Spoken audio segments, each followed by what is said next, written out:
developed the disorder, which prompted the FDA to ask Pfizer to conduct a safety review before approving the vaccine. Tasha Stevens reporting. A 19-year-old Florida man, Keith Moses, now faces 3 first-degree murder charges stemming from last week's shootings that killed a TV news reporter, a 9-year-old girl, and a 38-year-old woman.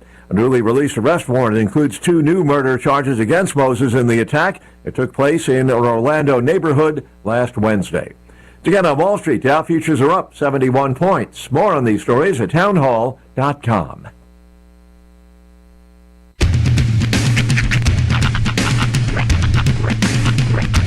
What in the wide world of sports is going on here? I promise you, whatever scum did this, not one man in this force will rest for 1 minute until he's behind bars. Now let's grab a bite to eat. Yeah, come on. Feel the hot wind on my shoulder and the touch of a world that is older. I hit the switch and check the number. I leave it on and then I slumber. I hear the rhythm ringing through it. Flamenco guitar and cumbia music. I hear the talking of the DJ. The travel listen, what does he say? I'm on a Mexican radio. I'm on a Mexican radio. Broadcasting live from high atop the J.P. White Building in downtown Roswell, New Mexico. It's Mornings with Mike Winters on 106.5 Roswell's Talk FM. Is that what I sound like when I talk? Now, here's your host, Mike Winters. And good morning, one and all. Welcome to Mornings with Mike Winters. I am he. That would be me, Mike Winters. Happy Tuesday. Yeah. Supposed to be a little windier today. I mean, you could have given us just a couple of minutes of optimism before you just come right out of the gate with it. Well, good news is it's worse tomorrow than today. Shut up. Dude, I am barely recovering from Sunday, okay? Although, I'm looking at yesterday I was looking at the weather for this week, and of course they were talking Thursday, and I was reading the weather forecast for Thursday, and I was like, what is, because it mentioned everything, even snow, and I'm like, how are we going to get snow when it's supposed to be like 60 or something? Right. And I'm pretty sure whoever was writing yesterday's forecast was on the devil's lettuce or something. Go home. You're drunk. But today it's not. But, you know, I'm not going to lie, Thursday still looks like a big bag of stink. Thursday's the apocalypse, right? But at least I'm not talking about snow anymore. So I was like, oh, that's a plus. Like, what crackhead was talking about snow? I kept reading it like, maybe I'm the one who's not smart. And then I'm like, no, that's what it says. Freezing fog and the chance of a typhoon in a landlocked state? That's right. What? You know about all them hurricanes that hit New Mexico. Well, happy Tuesday. Yes. It's gonna be weird weather. That's all it is. We got fire weather watches kicking in tomorrow. Red flag warnings today. All that, and it sounds like we'll have red flag warnings all week. So get used to that. I feel like if we were able to make it through Sunday, like this last Sunday, I think that was the worst it's gonna be as far as wind goes. Yeah. At least that's really what I'm hoping for. I think so too. I think you're right. I think like tomorrow they're saying gust to 45, which I think we were hitting 80 on Sunday. We were hitting, dude. We were hitting some massive winds. Did you see some of the damage that people were posting on Facebook? I seen. Well, the yes, Bewitches sign got knocked over. Yeah. We in our neighborhood, so many trees got uprooted. Our neighborhood, we had the fence to our. We have a pool area in our neighborhood, and the fence on one side of it got completely. I don't know if over. you've ever tried to uproot a tree. It is hard. That's hard to do. It is hard. I watched my father try. It takes like 17 dudes in a truck, but the wind pulled it off in like 16 different cases on Sunday. Granted, the ones we're always trying to pull out are stubborn. They're pretty in there. The roots are like going down to halfway to China.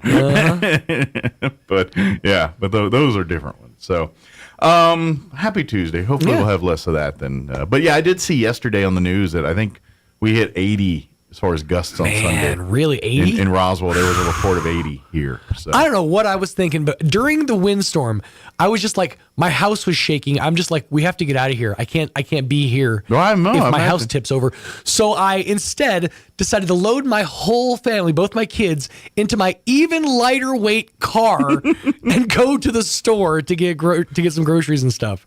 Well, at least in that one, like if you could get up in the wind and be like the lady from The Wizard of Oz on the bicycle. Like chitty chitty bang bang. Just kind of in the car. Going around. Well, I saw several cases of cars being blown off the road, and so I I'm like, imagine. it was a miracle that my little pod didn't get picked up. That's when you're thankful for your heavy set friends. Exactly, Put them in the car. right? Not you. Come Fortunately, here. you have a low profile vehicle. So Yes, you don't worry about that that was so much. that was That's one thing helpful. you don't have a problem with is you got low profile. I am very low. I'm about as low as you can get. Yep. He could pull off those Fast and Furious moves where he drives under the tractor trailer. Yep. Low. Man, my car literally comes up to like right about chest high, like There you when I'm go. standing next to it. See? Mm-hmm. You could be in Fast and Furious with your car. It's a real Fiat situation. Slow and sad. Slow and sad. It was a much more depressing franchise. Too slow, too sad. But we still managed to get Jason Statham, so There you go. it all works out. Wait till they get to Sad 5. I heard the Slow and the Sad 10 is coming out now. Tokyo Sniff. Tokyo Sloth. Got to keep with the slow thing. There. Let me give you the rundown for today's show because I think we're running out of steam already. 7-Eleven, we're out. Let me give you the rundown here. Here and joining us in studio here in just a few minutes. Matter of fact, they're patiently waiting for us as we talk this stupidness in the other room right now. Nick Shirla, the new CEO of Loveless Regional Hospital here in Roswell, going to join us. We'll have a great little conversation with Nick here in just a little bit. In the 8 o'clock hour, about 8:15, we're going to replay an interview. Elliot Rodriguez, Loan Depot, joined us last week talking about home ownership and mortgages. He comes in each month and gives us sage advice. So I will play his latest conversation in a few minutes, or next hour. And then in the 9 o'clock hour, about 9:15, Amy McVeigh-Tejas with the Historical Society for Southeast New Mexico will join us. They have rescheduled the Sunday Fun Day. We were talking about all that wind and everything. Well, it postponed Sunday Fun Day for the Historical Society. So good news, if you were hoping to go and forgot and missed it, this Sunday, they're going to reschedule it this Sunday, March 5th. John LeMay and his latest book, Once Upon a Time in Fort Sumner. That's the theme for this upcoming Sunday Fun Day. Completely free, but she'll talk about that, talk about scholarships and some of the other things going on with the Historical Society. So for all you people who were like, if it was just next week, I could make it. Yep, no excuses now. Yep. Called your bluff, didn't we? You're the ones who wish the 80 mile an hour wind just to get this week pushed back. Yep. So, and of course, we'll have all of your other features that include the news, local news features, all that good stuff. So, Indeed.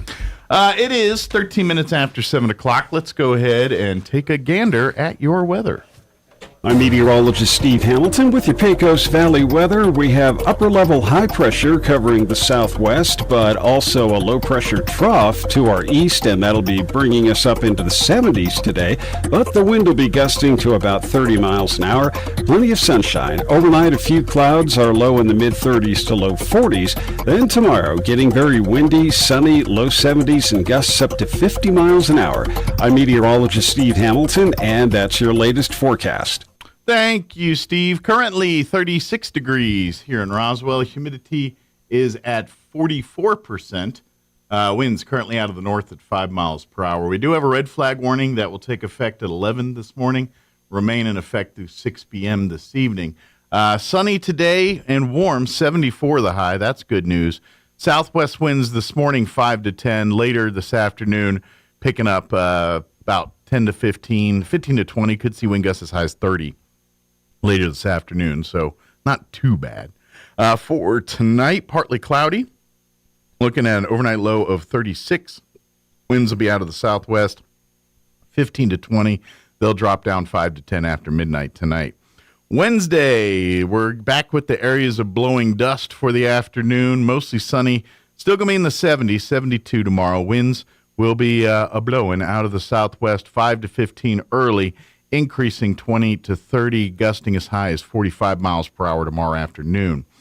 Tomorrow night, partly cloudy, looking at an overnight low of 39. Winds will remain breezy out of the southwest, 15 to 25, gusting as high as 35 miles per hour.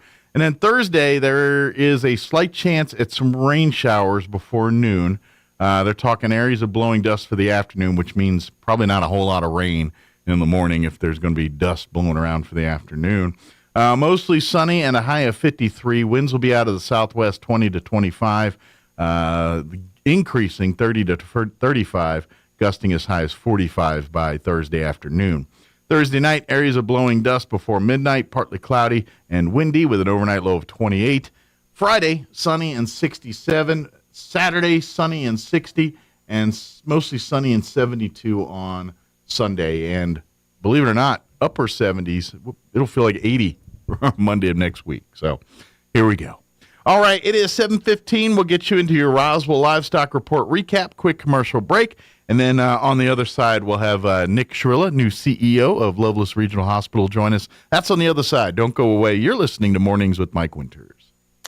Good morning. This is Smiley Wooten at the Roswell Livestock Auction. 1,097 head of cattle sold on Monday on the steady to higher market with excellent buyer attendance compared to last week. Stocker calves sold $5 to $12 higher. Feeder cattle 3 to 5 higher. Packer cows and bulls sold steady. 3 to 400 pound steers $247, $252. 3 to 400 pound heifers $228 to $224, $228. 4 to 500 pound steers $236, $247. 4 to 500 pound heifers $208, $228.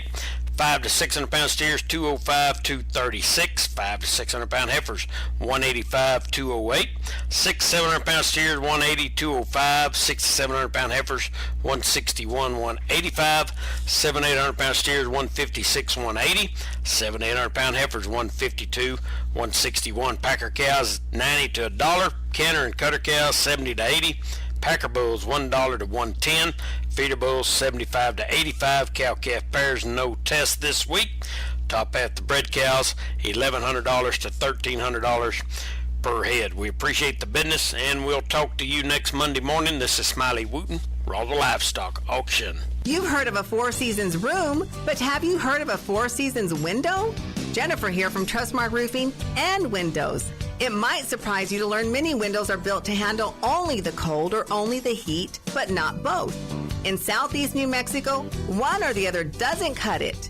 That's why Trustmark windows are built to handle our Four Seasons climate, the scorching summers, the bone-chilling winters, and everything in between. Special glass coating blocks extreme UV rays. A stout frame prevents warping from the extreme weather changes. And insulated glass is like putting your home in a giant styrofoam cooler in the winter and keeps cold out and warmth in. And in the summer, it keeps heat out and cool in. For our Four Seasons weather, get Four Seasons windows. Call today for your no-obligation spring window assessment. 575-755-7663 or visit TrustmarkRoofPros.com. Trustmark Roofing, we put people first. Here's a Mornings with Mike Winters fun fact. Alaska is the only state name that can be typed on one row of keys. Go ahead and try typing the other 49 states. We'll wait. Here's Mike Winters. And good morning. It is 18 minutes after 7 o'clock, and joining us in studio this morning, the new CEO for Loveless Regional Hospital here in Roswell, Nick Schrilla, joining us in studio this morning. Good morning. How are you today? I'm well. Thank you. Thanks for having me. Well, welcome to Roswell. Absolutely.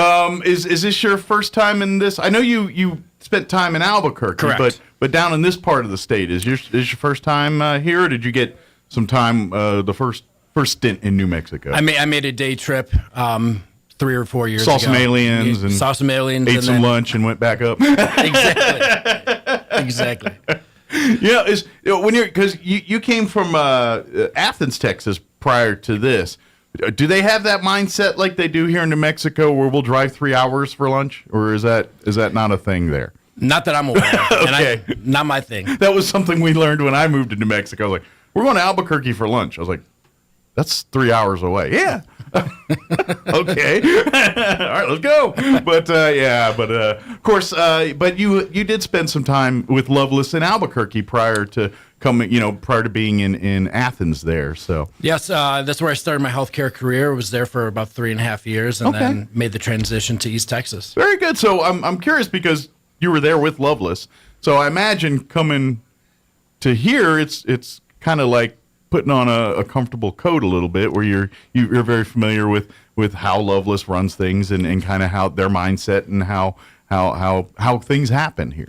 Yeah, that was the easy transition. Yeah. But I mean, it's a completely different market, completely different doctors, so you have to get acclimated to Sure. that. So, and that's actually kind of where I was kind of curious about. What's do you run a hospital in Albuquerque different than you run a hospital in Roswell? Just because, I mean, at the end of the day, you have people need medical attention, you help them. That's what. But obviously, the types of patients, where they come from, that does that come into play on how you operate as a hospital? For sure. So I mean, the systems, the processes, they're generally the same. You don't steer too far away from that.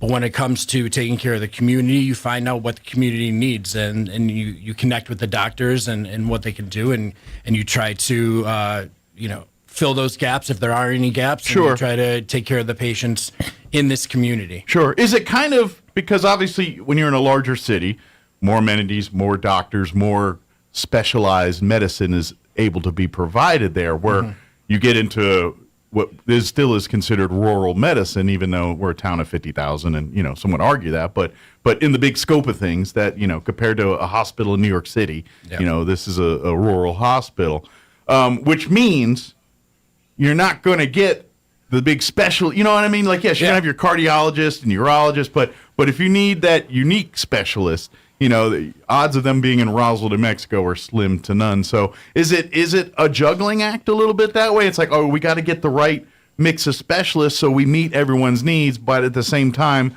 being realistic, knowing we're not going to get the world-renowned surgeon. You know what I'm saying? Is that come into play as a CEO for a hospital like this? Absolutely, and it's all about building the relationships. It's knowing that I can't just rely on my connections to Loveless. I have to rely on the other connections, the other CEOs of the other facilities in the Southeast community to make sure that we can take care of everybody here. I mean, the last thing we want to do is take a patient from Roswell or Teaser or something and always send them to Lubbock or to Albuquerque. So if we can create an environment where we can all work together to take care of the patient here, that's something we would rather do. Sure. But I know for, certain things of specialized cardiac care, they're going to go to Albuquerque. They're going to go to Lubbock. Sure. For babies, for NICUs, they're going to go, we're going to connect to our people in Albuquerque and send them there. Sure, absolutely. It's just not something that we can build a program around here, but so it's a juggling act. Yeah, absolutely, and that's why we have Medevac and things like that, Exactly. and thank goodness we have some pretty good ones in the region, and they get people to Albuquerque, El Paso, wherever they need to get them to as long as it's not windy like Sunday. Yeah, exactly. As long as that doesn't come into play. Obviously, though, you come here to I imagine coming to this hospital because for Buddy Daniels, the person that did an excellent job. You look at Loveless's track record here, award-winning service, high marks, and all of the the safety and practices and standards of things. I imagine that makes your job a little bit easier rolling in. You don't have to fix a lot of broke things here. So I mean, what's kind of, how do you want to put your stamp now that obviously you don't have to come in and fix a bunch of problems because things seem to be going pretty good. So as a CEO, is it just your job to kind of take it to the next level now? Absolutely. Yeah. It's continuing to do what we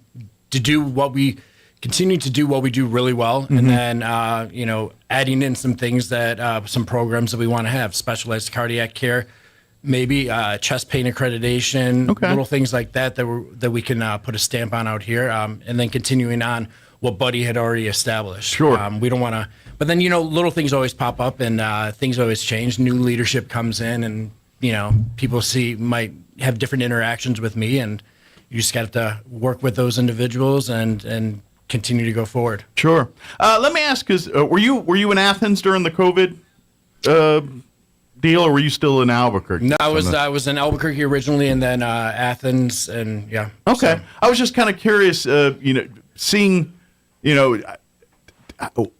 as far as running the hospital during that time, was there a lot of lessons learned from that? Where did your mindset of how hospitals? I'm just curious. Going into COVID, we all learn lessons from. I mean, for you as a person in this industry now, CEO here, what's kind of the lessons learned you take from COVID, and you say, okay, now that I got my hospital here, I wanna incorporate some of this. What's some of that for you? I think one thing we learned is patients can handle being sick at home more so than coming into the facility. So you did see a big drop in ED visits after every single session or big breakout of COVID.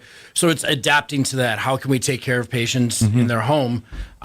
So a lot of systems are utilizing remote patient monitoring now. So you can check into the ED, but then we can send you home with some technology, and then we can monitor the patient at home. Absolutely. Not to mention, from a financial standpoint, that's got to save you time and money and everything else, just because, you can see a lot more patients in that short time. And it's great. But, obviously during COVID, we did want people coming in and things. We didn't want to keep spread. But really this, we can...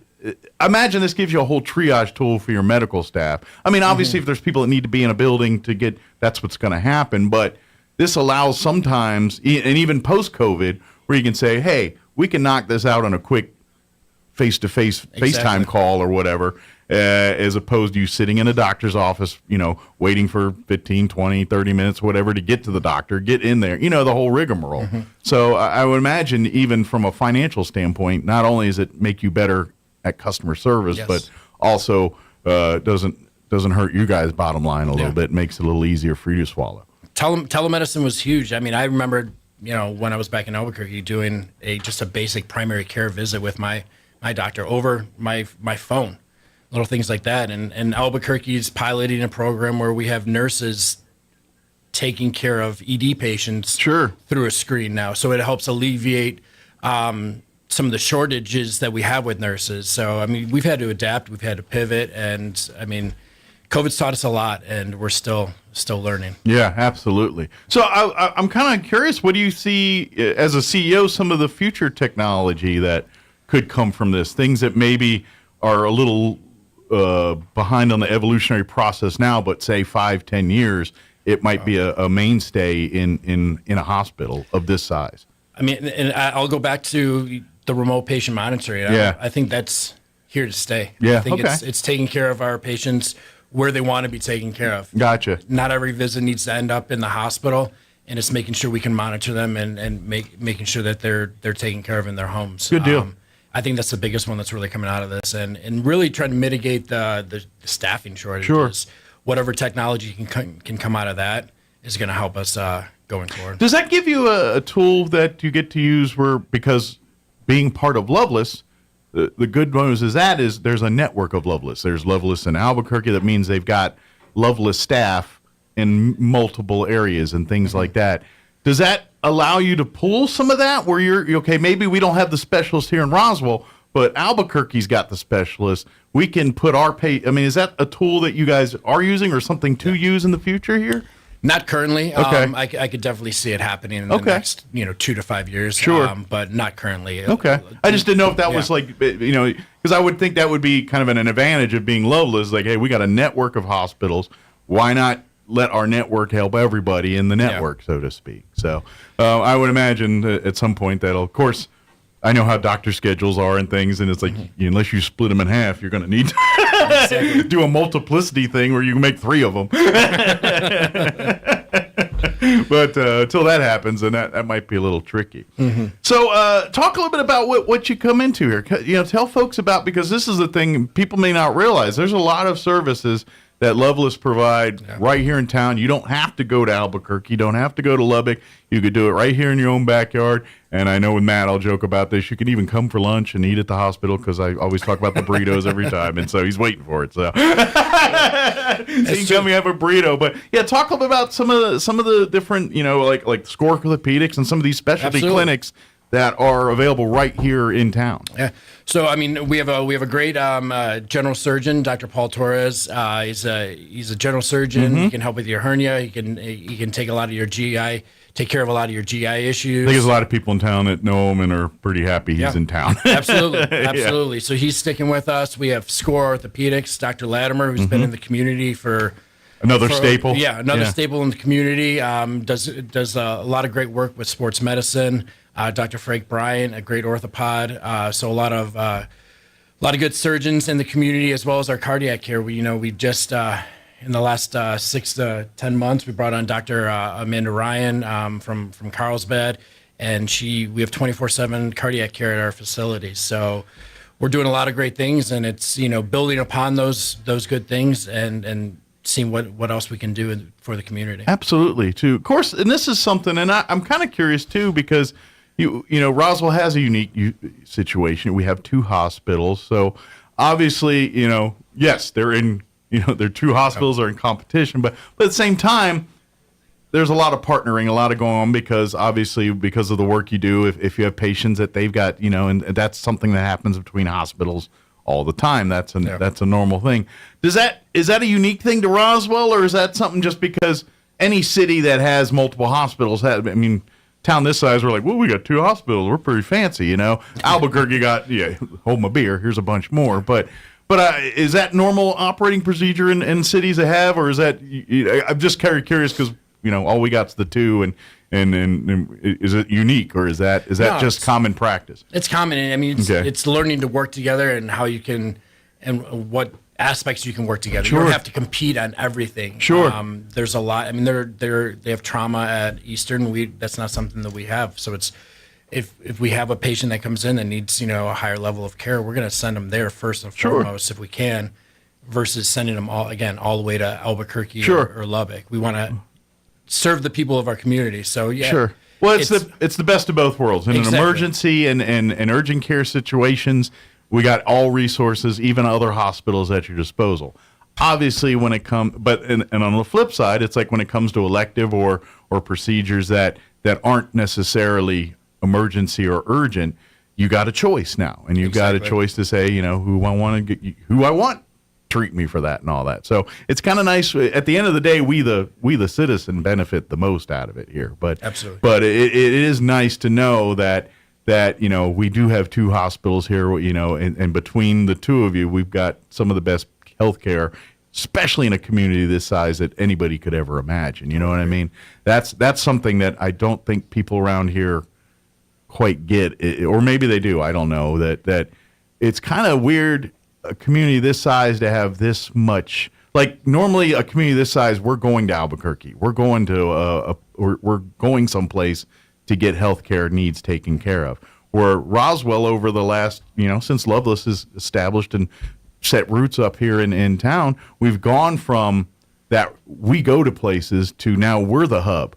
I'm not going to lie, we're not Albuquerque or Lubbock, but people from Artesia, Carlsbad, Lovington, Eunice, they're all coming up here for medicine. And I think Loveless is one of the main reasons why that's that case. So that's awesome. We love that. Appreciate that. Yeah, I just think, and by the way, they have good burritos too. So have you been a month here yet, or is it just over a month, about a month and a half? Okay, it's the middle of January. So getting settled, and what's been some local favorites already since you've been in town? Anything? I've been to Antigua quite a few times. Okay. Of course, you've been in Albuquerque. You were green. I'm red and green eyes already. I'm Christmas. Yeah, I love the food. That's one thing I missed when I was in East Texas. So is that a draw over there? Like, hey, y'all got green chili in Roswell, right? You said, okay. That was right in my contract. Yeah. He was like, what question you ever asked? Do you have green chili? Yes. All right. Then I will take the job. Yeah.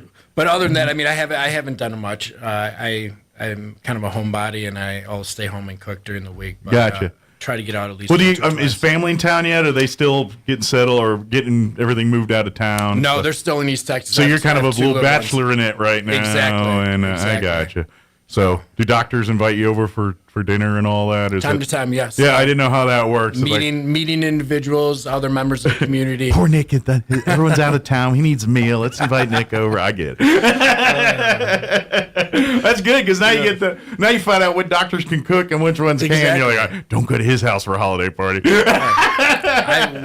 One of our docs is a coffee roaster, and I just got a fresh bag of Ethiopian coffee. Oh wow! So I can't complain. Yeah, that's another thing. They get to because they need the good shifts. They can butter you up with coffee and things. Exactly. Like doctors have good, nice gifts. I'm kidding, of course, but and this is what bringing it back home. If folks are listening and if you're holding off on medical procedures that haven't been in a while, I know this was a COVID thing, but if you're still in that, I don't want to get out and go and do. Please don't ignore your health. Please keep and again, getting back to what we were talking about earlier with telehealth and all these other resources available. It's easier than ever to stay in contact with your healthcare providers. And so please reach out. Doctors and nurses and the staff, they do everything they can to help you. But at the end of the day, if you don't make the decision to get your butt into the office or make that appointment, there's not much they can do for you. So please take your health seriously. Do your screenings. That's the thing. I'm about 50 here, and growing up younger, medicine was a different ideology back then. It was kind of that old school, go to the doctor, get your lollipop, where now everything's more about preventative. And so these screenings and things, this is what it's all about now. Making sure you hit those milestones, and you hit the certain, okay, it's that age, time for the colonoscopy. It's that age, time for my mammogram. It's that age, time for, my first whatever. That's the way of the world now, and so stay on top of this stuff, and that goes. And the thing is, I'm that same way. I know a colonoscopy, and I'm right around that. I'm in that window now where I've had my first ones and all that stuff, and I will tell you this: once you do the first one, it's old hat after that. Most of it, we build all this mess up in our head, and after I had my first colonoscopy, I was kind of like, that was all of it. I slept. I said, because you wake up and you're like, I feel pretty good. That's the best nap I ever had. A little woozy afterward, but it was a good nap. It's like, let's go. It really the worst part obviously is the prep work. But we overhype this stuff in our head. So that's what I'm saying is don't let that happen. Please schedule your appointment. If you go, I would just always Google Loveless, but I think it's loveless.com. I think it is. It takes you right to the website, and you can see all the local providers here. If you're looking for any, see what services you need, specialists, you can see the whole gamut there at loveless.com. You can even, if you want to, just come on down to the hospital, to the main desk, say, hey, I'd like to, talk with someone about that, or while you're there, have breakfast or lunch, and then but please reach out and get your appointment scheduled. Obviously not all the Loveless doctors are at the hospital. Some are at some of the other buildings here in town, but they're all right here local to you. So good deal. So anything you wanted to mention, anything that you wanted to talk about that we just skipped or didn't get a chance to cover? No, I appreciate that nice plug there at the end, and you said it's part of our responsibility doctors aren't magicians. They can't solve everything. We have to be responsible and make sure we take care of ourselves. Absolutely. It's just like any other thing in life. It's a relationship you have with your healthcare professionals. You're all a team trying to keep you healthy. And at the end of the day, the doctors and nurses and everybody can do their part, but you've got to meet them in the middle and some, or at least stay in touch and stay. I get it. You deal with diabetes or something, you get hit with that, and you're kind of like, all right, now I got a whole lifestyle change here. And some come kicking and screaming, some come, open arms. But the facts don't change. You got to work on that. So let the Loveless staff talk to you about all that stuff. And that's another. When you talk about that kind of thing, there's. If you get those kind of diagnoses and we have to do lifestyle changes, they have the experts too that can, all right, let's make this not so bad. Talk to our experts, talk to our people that can give you alternatives, that can help you, work with you to get a plan to make this a manageable thing for you. So that's what they do. So Good deal. Well, thank you very much. I'm sure you got a few fires to stomp out back at the office here. So, or at least a few doctors are want to, hey Nick, can I get a good shift? Here's some coffee. It's like good to be the boss. But look forward to seeing more of you here, and welcome to Roswell. Thank you. Awesome. Thank you for having me. Appreciate it. Anytime. All right, it is 7:40. Let's go ahead and pause for local news, your Kim Commando update, quick break as well. Don't go away. You're listening to Mornings with Mike Winters.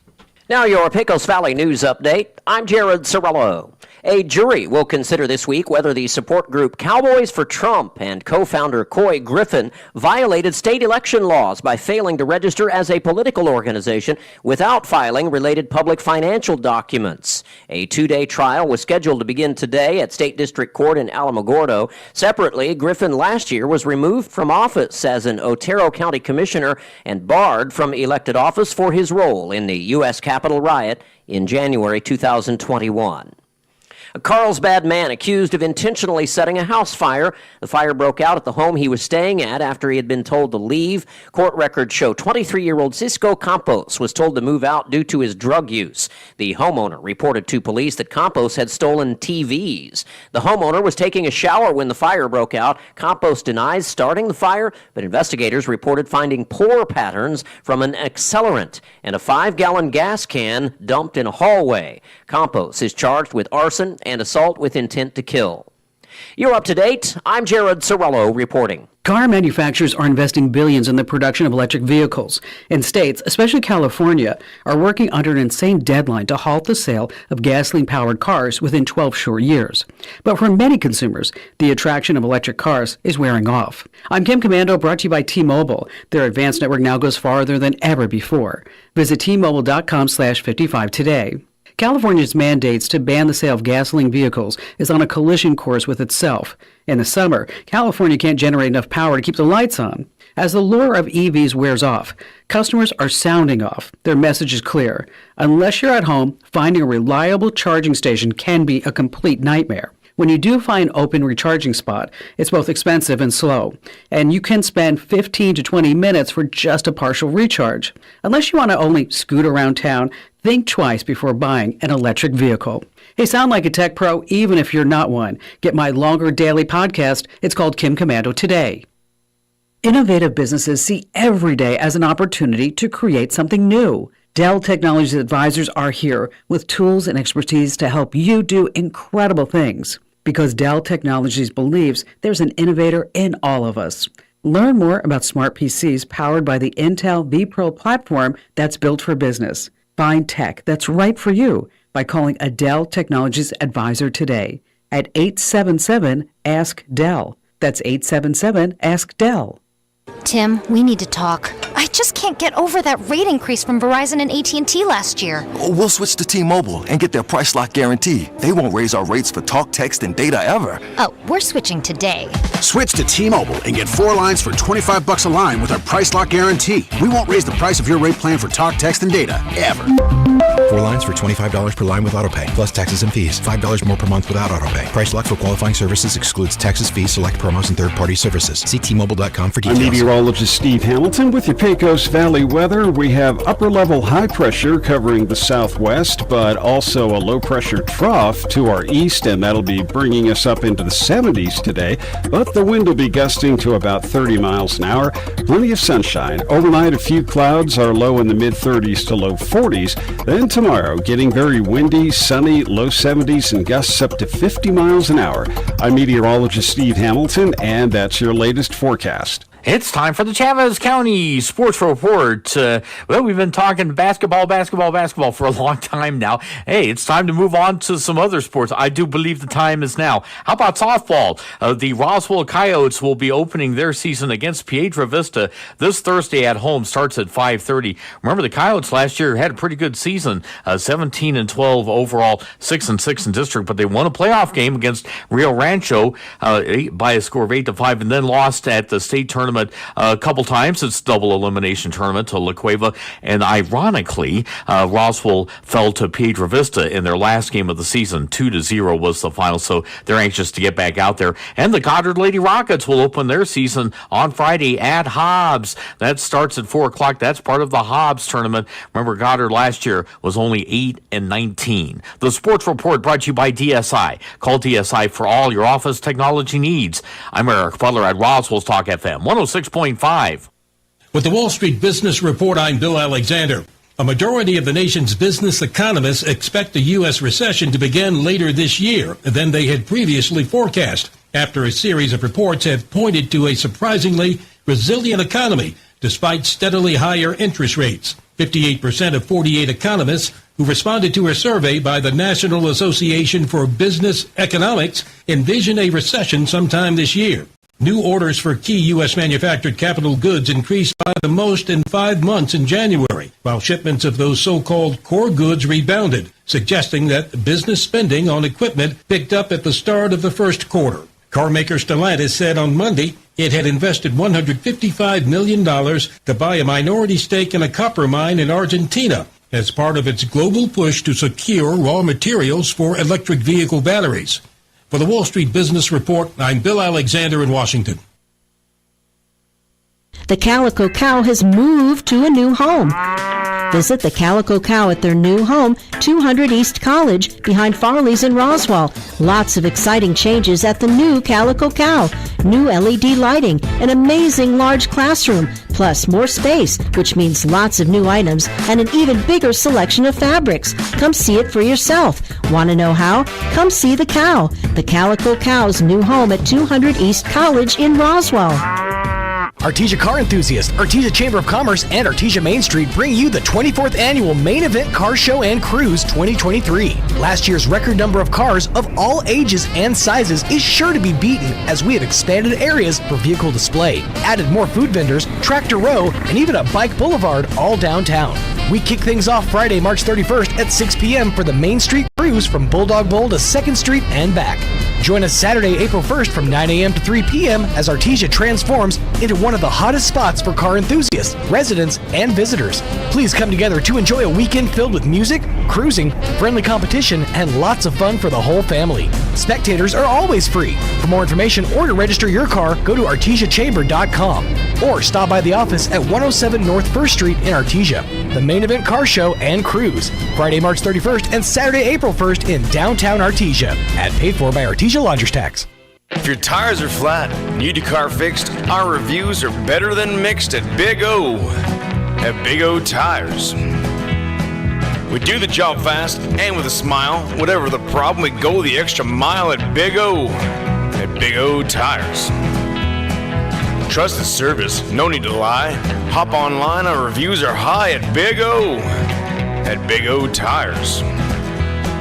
Unbeatable service in all our stores, and that's why we get such high scores at Big O. At Big O Tires. With high customer ratings, you can trust your locally owned Big O Tires. Now through March 26th, buy 3, get 1 free on select in-stock Sumitomo or Cooper branded tires with installation purchase. Big O Tires, the team you trust. Installation required. Disposal fees and shop fees extra where permitted. See store for pricing. Eligibility may vary. Not valid with other offers. At participating locations, no cash value. Heart disease is one of the leading causes of death in New Mexico, but it's preventable. If you have high blood pressure or cholesterol, are overweight, smoke, or have other risk factors, it's time to talk to a cardiologist. The cardiology team at Artesia General Hospital has the experience and latest diagnostic technologies to help you identify your risk factors and diagnose and treat any heart health concerns you might face. One beat at a time, we're here for every heart. Request your cardiology appointment today at artesiageneral.com/heart. Playing dance music can help ward off mosquitoes. Now you have a reason to invite Pitbull to your next pool party. Here's Mike Winters. And good morning. It is 7:48. Got a few minutes here before the top of the hour. As I had mentioned earlier, the Sunday Fun Day, we're going to talk about in the 9 o'clock hour, but Sunday Fun Day that got canceled got canceled on Sunday due to wind, has been rescheduled for this Sunday, March 5th. But Amy from the Historical Society will join us in the 9 o'clock hour to talk Yes, more indeed. about that. Hey, coming up Saturday, March 11th, the Chaves County Joy Center is having a Val's Zumba fitness class open to anyone. It's going to be Saturday, March 11th from 9 a.m. to 11 a.m. Cost of the class will be a donation at the door. Valerie Solis Ramirez will be the instructor for the event. And so if you want to come out and take Zumba, learn Zumba, I would imagine it's for beginners and people that have more experience Zumba-ing. I have a friend who's really wanting to do Zumba, but she refuses to do it before she gets on a bunch of YouTube videos and learns all the moves. So she wants to come in being an expert? Well, she wants to come in knowing at least a little something because she don't want to show up as a novice.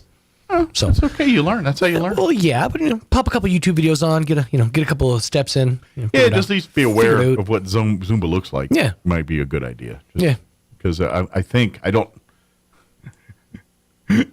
People don't come to me for fitness advice. That's my wheelhouse. But I'm thinking Zumba is one of your more dance type. It's very fast. It's very high BPM, rhythmic music, and a lot of movement of the arms and legs. Yeah, good deal.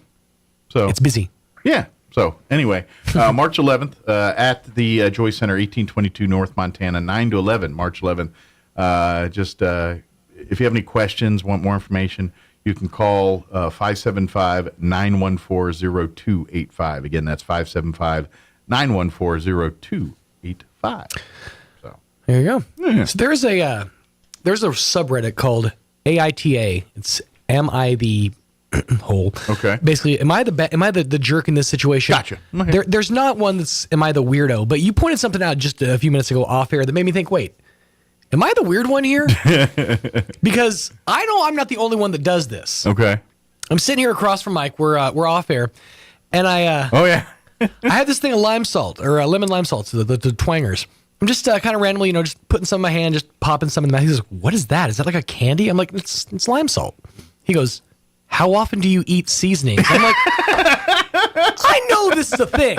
Is it? I mean, is this? I know it's probably not something you've done in the past, but I've seen people just palm this and eat it. Like usually when they're drinking, usually it's a thing for like rimming your glass when you're drinking or whatever. But I've seen people just eat this casually. Okay. And so I'm sitting here thinking, I've never seen it. am I the weirdo? Because I've like a couple of my friends have done it in the past. So I'm like, do I just hang out with weirdos and I'm a weirdo? I don't know. Is that? It could be me. I'm not denying it. Here comes Roy to settle to answer the argument. Go ahead. No, I already told you we did it in middle school.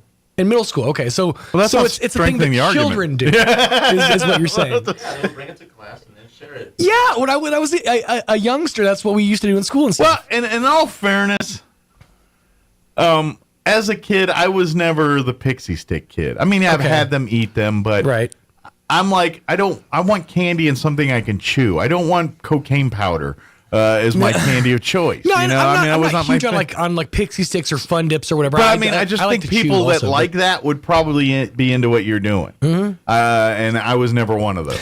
So saliva inducing, I guess. I don't know. It's something to do. It's probably killing my sodium content, but It also makes kids feel grown up. We have microphones. You can come in and talk. Well, how do you feel growing up? I'm wondering, is it something that I was supposed to like leave in my childhood and just failed to do so? I just never heard of it. I've never seen people carry any seasonings around and just. Well, they had like lemon salt, beer salt, pickle salt. I'm aware of these exist. I've never seen people walk around eating them by themselves. Okay. I know they exist. I've seen maybe them. this is like a southern/Midwest thing because in Oklahoma we did it all the time. I mean, it's like a step away from passing out cigarettes. It's like it makes you feel grown up. Or something. I've smoked cigarettes and I never seen people say no cigarettes. Well, we want some lemon salt. I've never had that. Jim, I'm good, thanks. Straight out of my hand. You lick it. No, I don't know. It's. Maybe there's certain things that I come across in my life that I'm like, maybe I was supposed to leave that in my childhood and nobody told me I was supposed to. Well, maybe it's a thing I'm missing. Maybe I don't claim to be I stare at the wall after the show. I go home and stare at the wall until it's time to come back. One of my favorite stand-up bits of all time is this. I don't look like I've done anything in my life. I look like I've been sitting in a room eating saltine crackers for 27 years and then I came out here. Yeah, that's me. So I'm not denying. Maybe I'm the one who's naive here. I've never seen it. I don't see it. So maybe I'm the weirdo. I don't know. Informal poll. I'm going to post it up on my Facebook page. Is casually eating lemon salt a thing that you've found yourself doing? I'm going to put it up on Facebook. Share it on our video stream. Anything else too? I'd be curious because maybe I'm the weirdo. Can you still put a poll up on Facebook? Is that still a thing? Roy? I don't know why I looked at Roy. Roy, you're our resident. Roy, you're the resident Facebook You're the resident expert. young person that knows these things. Let's go to our millennial correspondent. Roy. No one looks Roy? to me for the answers. Millennial correspondent. Yeah, you're our new millennial correspondent. Congratulations. You're old enough to grow up in the age of this, so. Yeah. I've never tried doing a poll on Facebook. I'm going to find out and see if. Yeah, that was a decidedly old person question. It's like, can you go up on the Facebook? Can you still put a poll up? Kids don't use Facebook. Can you do now. the thing on the internet? You know. I think y'all use Facebook more than me. Yeah, we do. We do. Young people don't really use Facebook as much. No. They've moved to like Instagram, your snappy chats. But they still know how to work it. Mm-hmm. That's my. They've just left it. That was At this encoded point, in your DNA. I feel like I can't leave Facebook. At least not without going through for like a good solid week and backing up all my photos. Because it basically has it's a scrapbook of the past decade of my life with my kids and everything. Yeah, I would want to, but you can, and I think if you deactivate Facebook, you don't really delete it. Like even if you shut, it's still always there. It's just the public doesn't see it. I guess. So I think you can go back and get it. I think I've never tried. I don't know, but I think.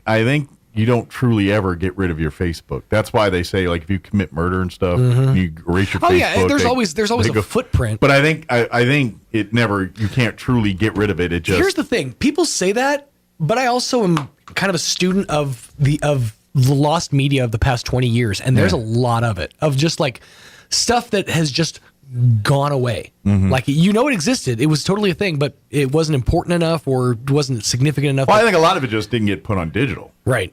You know what I mean? I think it's certain movies and things. You're like, why don't they ever show it? Because they probably don't have a digital version of it anywhere. It's probably sitting on a reel-to-reel in a warehouse, and it probably is not the best quality. So it looks like you watching a VHS tape. It's like that's my guess. There's a video of Over the Edge 1999 sitting in the WWE warehouse, the one where Owen Hart fell, and it's labeled "Do not view, do not duplicate, do not destroy." And it's that last one that has me curious. It's like, why can't we destroy it? If it's never to be viewed, never to be used, never to be looked at again. For evidence purposes? Maybe, but the case is long since closed. So it's like, why the do not destroy part? For the annals of history? I don't know. It's, Maybe for people long after we're gone to be able to learn about. I have no idea. It's one of those things that's always like, why the do not destroy part? Maybe the Hart family. Maybe the Hearts had something to do with the do not destroy. Maybe it's a. But I've seen that on other things. That's like, like of historical record. They're like, do not destroy. I'm like, what?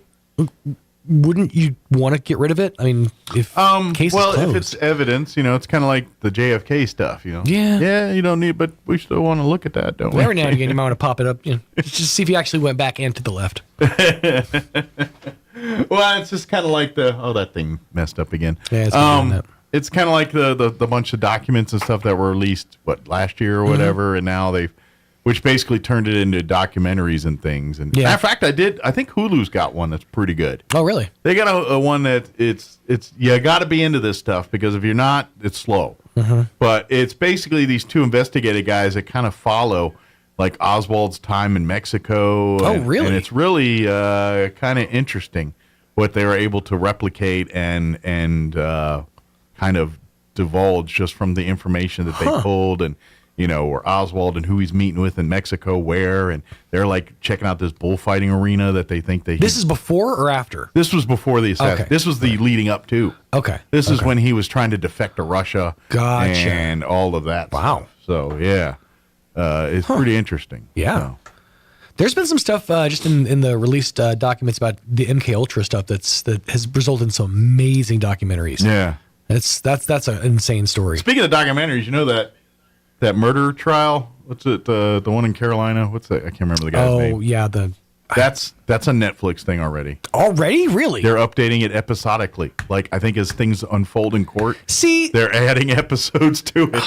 Because I know there's like 3 episodes of it up there right now. I haven't watched it. Netflix, do you understand that you're part of the problem? We're like, we need some new material. Let's, Jerry, you want to go commit that murder you were talking about? It's literally unfolding. And, yeah, they're doing like almost like live TV where it's it's episode of weekly updated. I can't remember what it's called, but I noticed over the weekend I went there and it was like #1 and all that, and I was like, oh my, this is the trial that's going on now.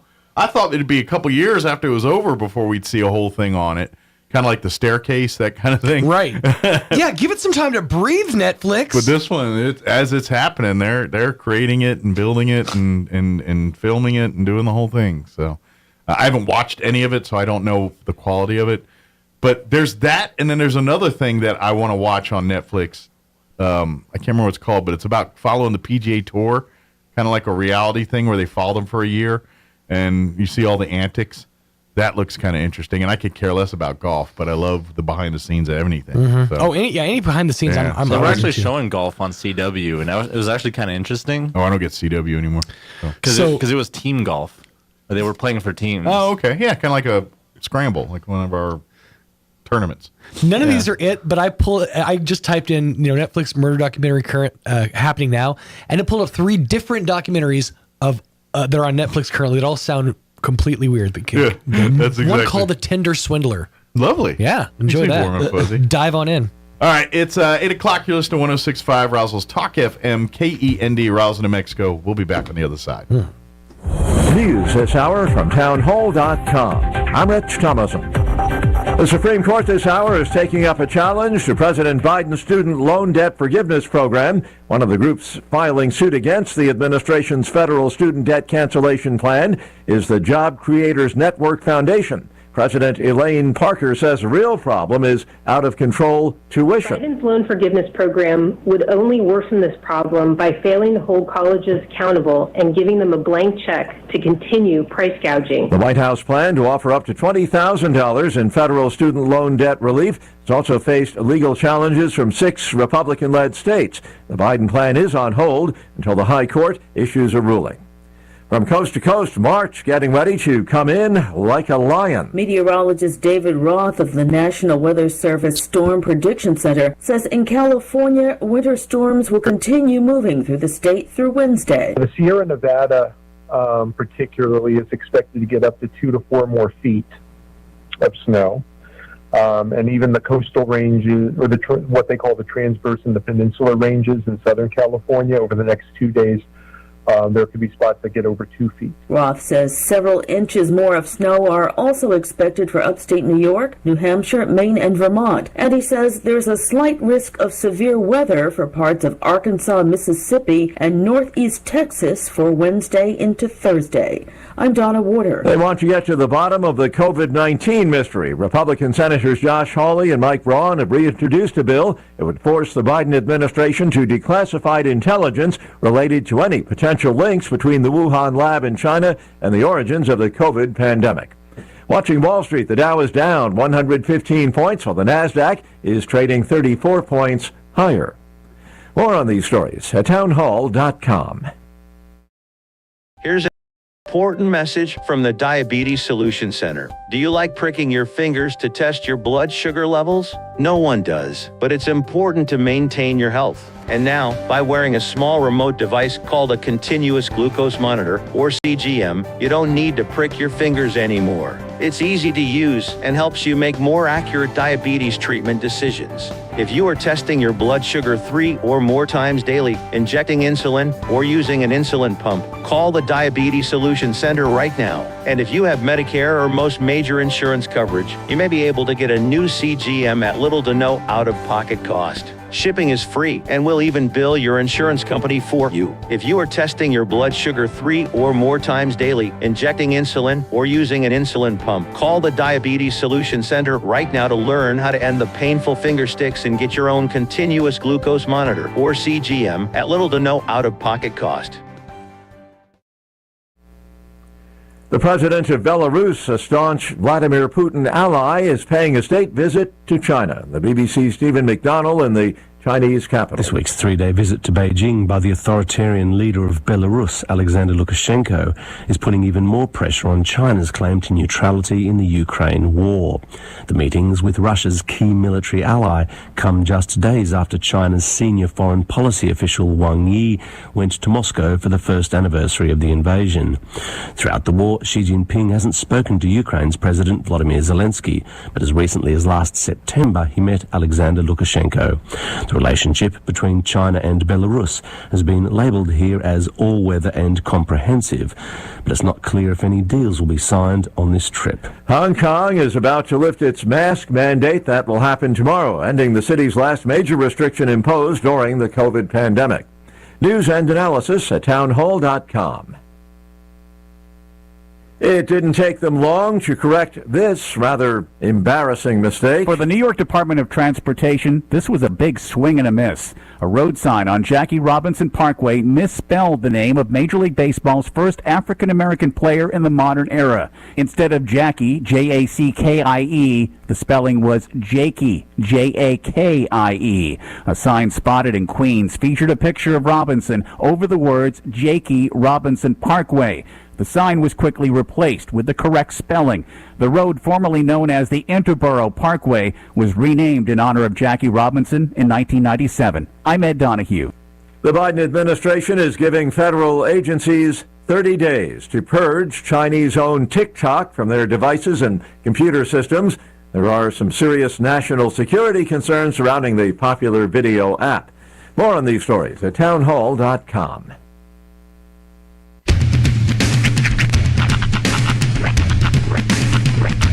What in the wide world of sports is going on here? I promise you, whatever scum did this, not one man in this force will rest for 1 minute until he's behind bars. Now let's grab a bite to eat. Yeah, come on. I feel the hot wind on my shoulder and the touch of a world that is older. I hit the switch and check the number. I leave it on and then I slumber. I hear the rhythm ringing through it. Flamenco guitar and cumbia music. I hear the talking of the DJ. The devil said, what does he say? I'm on a Mexican radio. I'm on a Mexican radio. Broadcasting live from high atop the J.P. White Building in downtown Roswell, New Mexico.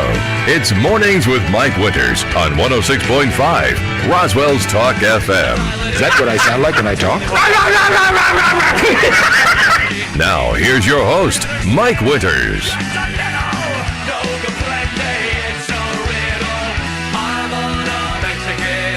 And good morning. It is 6 minutes after 8 o'clock. Welcome to hour number 2. The Deuce. See. Mornings with Mike Winters right here on 106.5 Roswell's Talk FM. Happy Tuesday, everybody. Yes. Welcome to it. Hopefully it's going well for you. At least you're not waking up to the wind. Yeah. They're going to let you get up and get the Sandman out of your eyes. And then they'll hit you with the wind. It's not going to be too bad today. Today, now, it's going to be worse tomorrow. But still. You are just consistently pessimistic. I'm just being honest. I'm just trying to tamp expectations. It's not going to be too bad today. We could just go with that. You don't have to follow up with it's going to be worse tomorrow. That's a pessimistic thing to do. I'm just saying it's better today. Well, I'm just cementing that. Just making it clear that today's going to be fine because tomorrow's the crap show. What are we going to do tomorrow? Batten down the hatches. See, I'll prepare it. Enjoy today because you don't got it. It's true. That's all I'm saying. Fair enough. Tomorrow's not guaranteed. You just been chewed up and spit out by life, Mike. You know, that is, I ain't gonna lie, that's like one of the things getting older, like all the things I used to like hate about older people, like, you know what I mean? You're becoming crotchety. I am. In your old age. I'm that guy. Now I'm like, now I get it. I know why these people acted this way. Dude, I get it. There are so many times that I literally have that moment where I'm like, I'm becoming my father. Oh, no. It is. Mm-hmm. I get it now. It's terrifying. I'm like, oh, that's what they. Okay. They were just mad. Yeah. That's all. They were just mad about life. Yeah, I get it now. But they didn't. In fairness, generations past didn't have nearly the nonsense that we have to deal with on a daily basis. But I just even think it's just the life thing. You know, a person 40s, 50s feels different than someone in their 20s. You know, there is that, like, I don't care what you say. When I was in my 20s and things, I'm not, you know, end of the world by end of my life. That's never going to happen. Yeah. You know, that's centuries from now. Exactly. I'm now never I'm gonna like die. 50 and I'm like, dude, ARP's calling. I would what happened? say right about 35. It hits at 30. But 35 is when it really crystallizes that you can really start feeling mortality. You're like, I'm gonna die. Yeah, I mean, yeah, and not that because you're not right away, but you're aware of the fact that you do have an expiration date. But once you realize that, I think in your head you're like, I'm not willing to put up with nonsense. My time is not limitless. You're right. You resign to you're not going to waste the time. I don't have the patience to deal with your dumbness. It makes sense. Because I only have a limited amount of time on this earth. Unlike you, 20-something, who has the whole world ahead of you, you got time to think of this dumbness. I don't. I don't want to listen to it. And I think there's something there. There is. Maybe I'm not. Maybe I'm off. But I think it's something in that vein. But I don't know. I hear a lot of people say life is short, but it's like, if you really think about it, life is long. Yeah. Like, life, in the grand scheme, life is long. And it gets exhausting. But especially it's all about when perspective. parts start to hurt, and things don't work as well as they used to. Just life is long. But it goes by quick. It goes by quick, yeah. Like it seems like yesterday. It's like time is stupid. It seems like yesterday I was, you know, my biggest worry of the day is the ice cream man going to come through town? I got $1.50 to buy some handicaps and a Coke. Yeah. You know, as kind of that was my big worry. That seems like yesterday to me. Yeah. Yeah, like actual like physical memories that I have from, 20, 25 years ago. It was like I was literally an adult. In those memories, like, wait, what? Oh, I know. Yeah, that's the part. It was like, breaks your brain. 20 years ago, I was, oh, man. No, I wasn't a kid. Oh, crap. I was getting married. I was like, man. Yeah, that's where you realize, because back, but it's life, man. It's just what it is. So, but yes, I do notice once in a while, I'm kind of, and then I'll sit there and watch something like, and Twitter does it to me all the time, because I was more savvy when I was younger. Like, I spotted the trolls. And now I'm like the other. I'm the mark. I'm the one that starts going and getting angry and like, this is a parody account. Yeah. Why am I getting angry over this? Stop it! They're doing this on purpose. Yeah. Like, stop. I heard a thing the other day that like the entirety of the flat Earth community is just trolls. It's just internet trolls. They're just messing with people online. Like, they don't actually believe. I would not be surprised.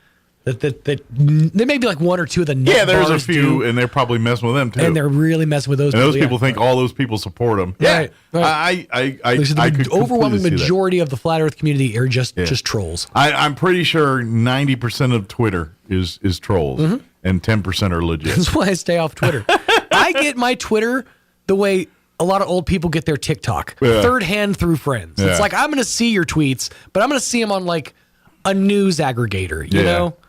I'm not going to go to the source. You're not missing nothing. That's the thing is once you dive into the cesspool, it gets you. It's like if you're in the swamp, the swamp things will grab you and pull you under. Yeah. They get and you got to be savvy. Yeah. And every time now I'm starting to just like, I don't believe anything I see on Twitter. You just all like, fake cutting until through like in a forest with a machete. You're just like chopping it down. Every video I watch, I mean, yes, granted, like when you get into those, they're real, but you're like, Speaking of. Did you see the video?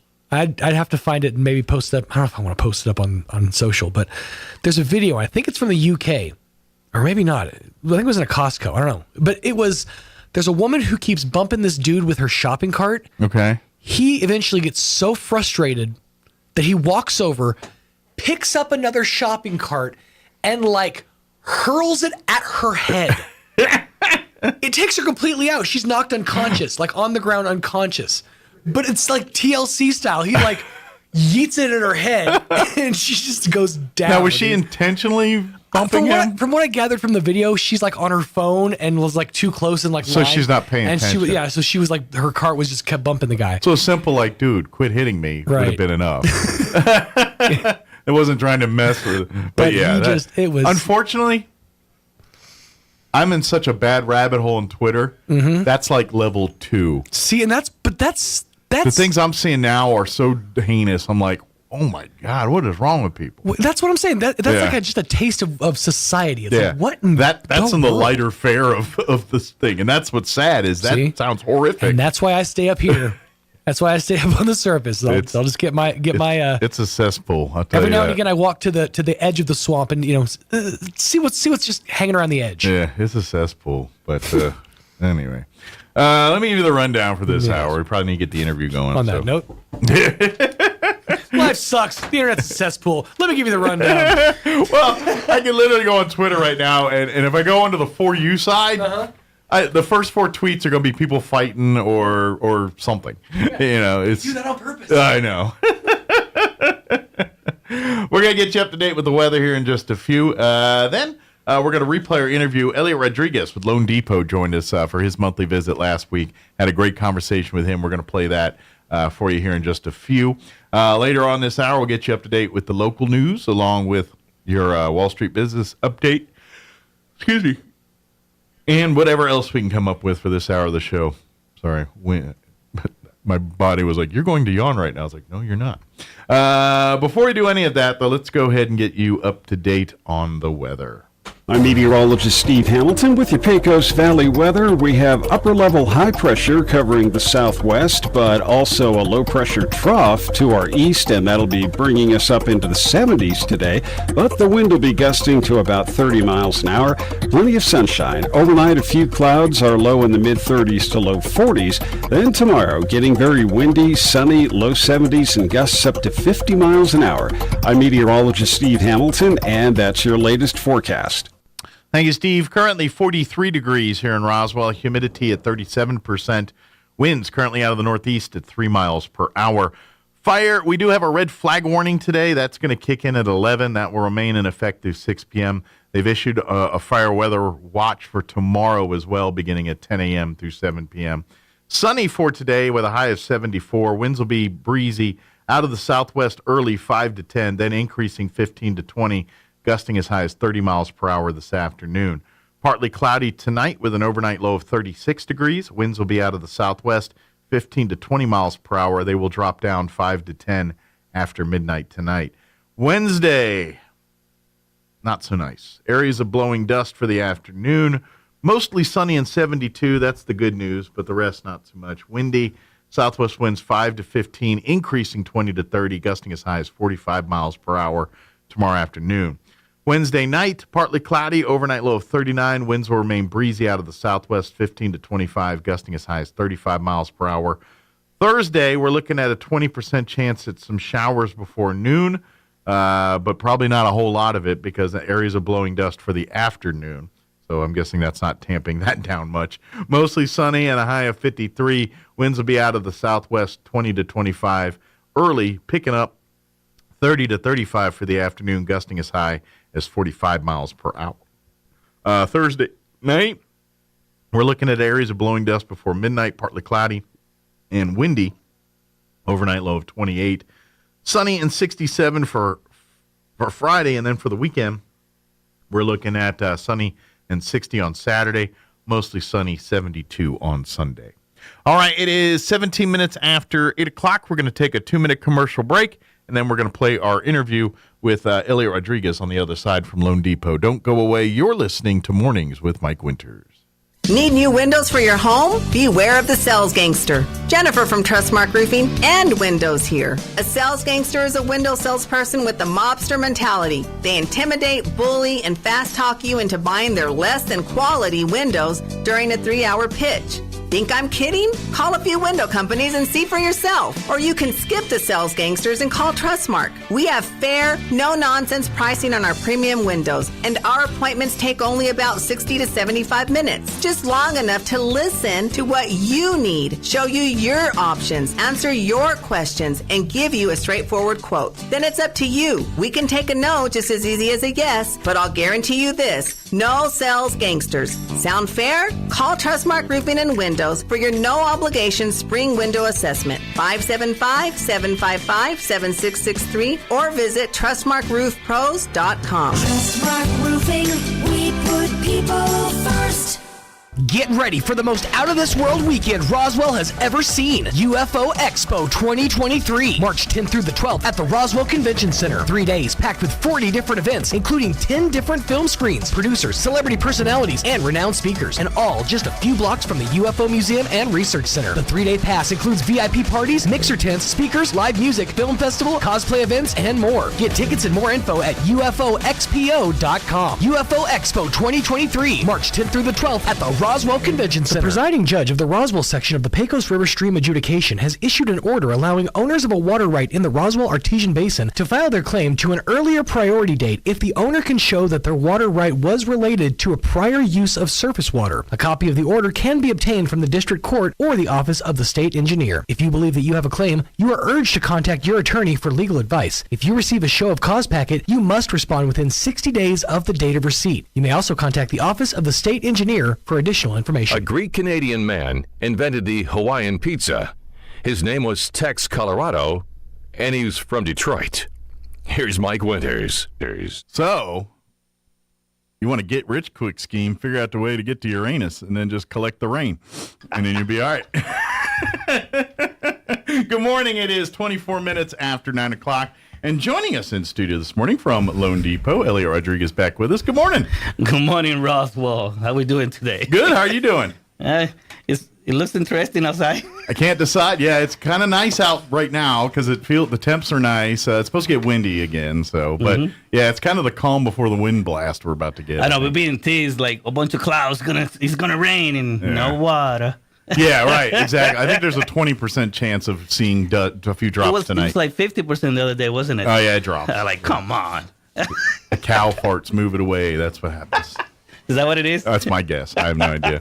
We have a shield around town that just part storms around the cow flatulence. That's my theory. I know, it's so crazy. We live in a town that I forget what it's called. I mean, we're kind of like a little tiny valley. Yeah, we're in the little valley there. You know, so the mountains shield us. So all that humidity, all that stuff comes, and it kind of tends to go around us or something, you know? Yeah, Reynosa gets all our moisture. We need to go and steal from them. That's right. Well, I think it trickles down the mountain. We get it eventually. But anyway, for folks, Ellie doesn't talk environmental water movement with us. He does what he does an expert on is getting you financed for your home. We talk to Elliot each month. And he's not the guy, he's not the real estate agent. He's not the one that's going to go around and look at houses with you. Elliot is the guy that you see before you go talk to the real estate agent and find out what, if you're looking for a new home, it's always smart when you go to shop to know exactly how much money you can spend. Very true. And Elliot is the guy that helps you figure that out. So you imagine going to Walmart and you want to buy that big screen TV. Yeah. And your credit card doesn't have enough.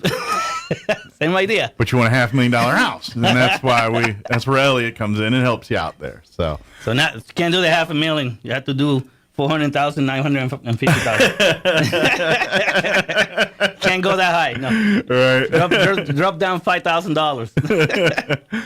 So, just gee whiz curiosity, what's the market in Roswell looking like right now? Is it kind of settling into a niche here? I'm not really seeing. Not yet. I mean, it's really truly all over the place. Okay. Like we were talking about before, there's plenty of homes, but they're expensive ones. Gotcha. Okay. So if you've got if you got the money. If you're looking for, $500,000 plus homes, 400,000, you're gonna find a few. There's a good selection of those. But if you're looking for a good $100,000 to $200,000 house, it's a little more tough. It's a little bit more competition, right? And even in the range of 150, and so on, there's almost none. Okay. I mean, that's the there's a handful of them, but they need a lot of fixing. Gotcha. Let's be honest. Us human beings, us Americans, we're so damn spoiled that it doesn't look that good. No, I don't want it. Well, and and I don't know. This might be a thing, or it might be just making something up. This could be a generational thing, a little bit. Where I think so. Whereas people our age and older, more older, when you get to my age, it's still we weren't of the generation of. Like, we didn't see the Depression. We didn't see those things. We aren't one of those. We don't tend to be those types that want to make everything last as long as it can. And that's not a good thing, by the way. But part of that is the fact that we're just not handy.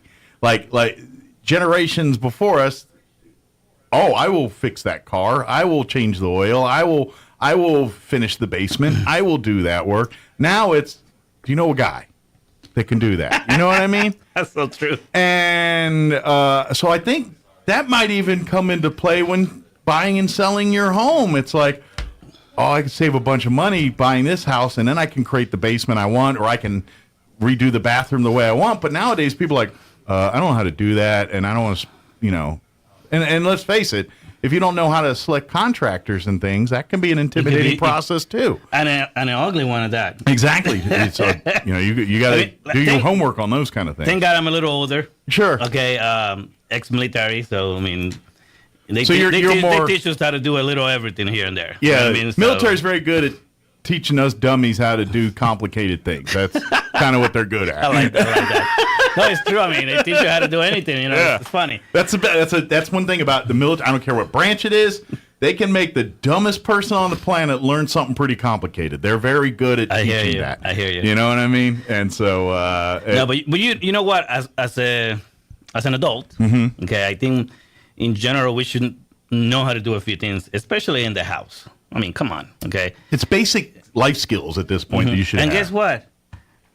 God has blessed us in a way that we have this beautiful thing. There's a YouTube video on everything. There's a YouTube video for damn anything out there. At least give you a chance to decide whether there's something you can tackle or something you should let a professional do. But I wonder if people are less resistant to buy a fixer-upper because unless they're into that, they're not going to see the value there.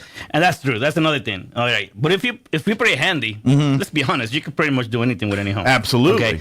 And folks, the ones that are listening, okay, you could buy a house, and we said it all the time. It doesn't have to be a Taj Mahal, okay, but you can make it a Taj Mahal after the fact. Sure, absolutely. You have two ways to do that. When you purchase it, we could do a renovation purchase loan, okay. That means we can fix the home so you could buy it. All right. Is it going to be fixed 100% the way you want to? It depends on your budget and depends what you're going to do. Well, how much money you'd spend. But you can make it the house you want it to be with the items that you have to have that you cannot compromise. And to be honest, some of the things you don't like in a house are very easy and cheap to fix. Things like paint. That's very true. I mean, painting is so easy to do. But it's so expensive. Somebody else is doing it. Exactly. Someone else doing it. It's very pricey. But if you have a modicum of patience and to just take your time and do it right, you can. Anybody can paint. It's just we all were trained in coloring when we were kids. All the homes that I ever had throughout the years. Yeah. Okay. When I decided to sell them or whatever, my wife and I, we touch up here and there. I'm not gonna lie. I hire some contractors to do some bigger work. Absolutely. Because I don't have all the time in the world. And sometimes you're like, look, I want to invest my time in something else that's just as important to me. But I'll tell you what, if I had all the tools and I had the time, I would have done pretty much everything myself. Sure. But in general, we did some painting, we did some fixing, we did some stuff here. Our homes look beautiful, so that's why it was easy for me to sell them at the time. Okay, I mean, it's incredible. Sometimes you find a home, and I get it. There is some sellers that don't have the money to actually take it to the next level. Sure. And fix them better so they can sell them quicker. But all you have to do is list it as is. Sure. Send the message and tell the people, hey, I'm selling it the way it is. Sure. Okay. And that way, the people that are going to try to see this house, they already know. Okay. And make it very clear. Sorry, I don't have the money to do all these fixings. okay? But it's still a good house that you could buy. And guess what? I can come there and help you, and you could fix it up. And now you could buy a house that maybe is missing the heat pump outside. But now you could put a new heat pump while you're buying it, okay? And guess what? You have a home. And what if, I would even, say you're a new family, new married couple, planning on having kids in the next year, looking for your first home.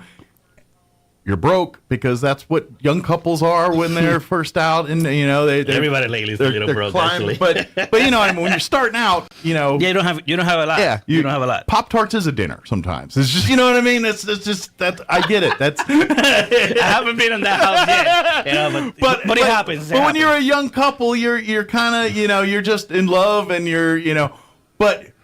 You buy your first home, it's always a starter home. Rarely is that your forever home. I mean, sure, there's always an exception to a rule, but for the most part, this is your chance to learn how to be a homeowner. We all go through it. Your first home you buy, you learn how to be a homeowner, because at some point, things happen.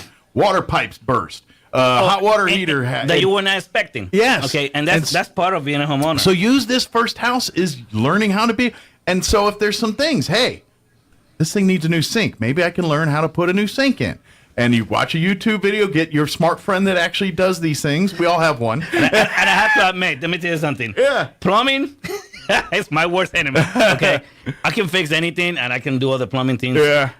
I don't see how that big guys go into these little spaces and they come out of it and they don't have a bunch of scratches on their hands. Me, on the other hand, I'm not a big guy, okay?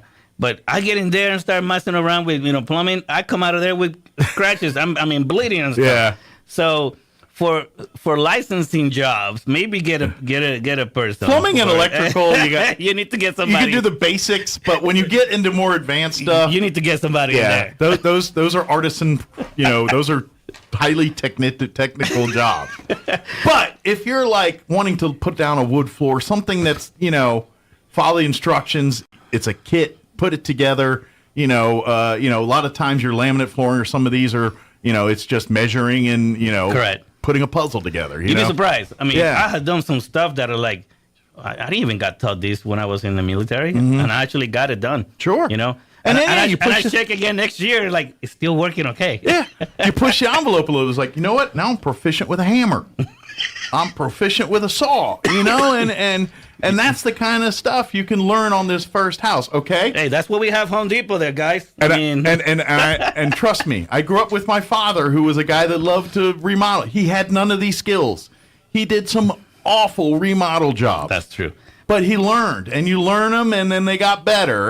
But that first house is kind of that place to learn these things. It's like, oh yeah, I put a drop ceiling in. That was a bad idea. You know what I mean? But exactly. we all have those stories, and that's part of life sometimes. So experience that. But going back to what we started talking about in this, if the house is not, to part the way you want it to be, that's okay, folks. Okay? I mean, my very, very first home that I bought, it wasn't the best home in the world. Okay? But I fixed it up. Sure. Okay? And I saw that thing. I never even put a sign on the front of the yard. I came here to visit, okay, and I was putting it in the market in Colorado Springs. And while I was here, I mentioned to somebody, yeah, we're going to sell this house. We're going to come back here, blah, blah, blah. And they go, oh, my nephew and niece are in Colorado Springs. They're looking for a home. Guess what? I didn't even put a sign on the front yard, and I sold my house almost from being over here. Okay? That's great. I mean, that's just the craziest thing. But the point of the matter was, in the end, like, when they came to see the house, they loved it, because I took care of it. I cleaned it up. I painted it, I it did looked all like the stuff. Something had TLC in it. Yeah, something that I like, I would love to live in here, And that's the part that you guys need to know. But if you cannot do that, that's fine. Sure. Just be forward, say it's sold as is, okay? I say get an agent to try to sell it for you. Sure. But if you can't get an agent, obviously you could buy a house. You could sell your house yourself. But the point is, it's not as simple as a lot of people make it to be. But the real estate agents do earn their commissions. But let me tell you something. Renovation loans, guys. Okay, I'm gonna give you guys. It's not a trick. It's just facts and information.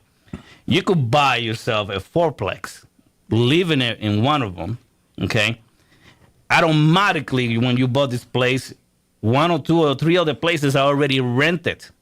So you already generate income. You already generated income. That money is gonna pay your mortgage, for God's sake. So in theory, you're living for free. You're living for free if you play it right. Now, all you have to do is stay there a year plus, okay? And if you want to continue there, just stay there, okay?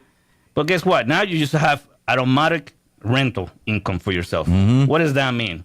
All right, so that means the house that you just bought, you don't even have to really truly pay for it. Sure. It's paying itself. Now, you could continue buying another home again, okay? And folks, you could do this at a 3.5% down or even 3% down, okay? So what does that mean? It's not as difficult to obtain it as a lot of people think it is. Gotcha. Okay.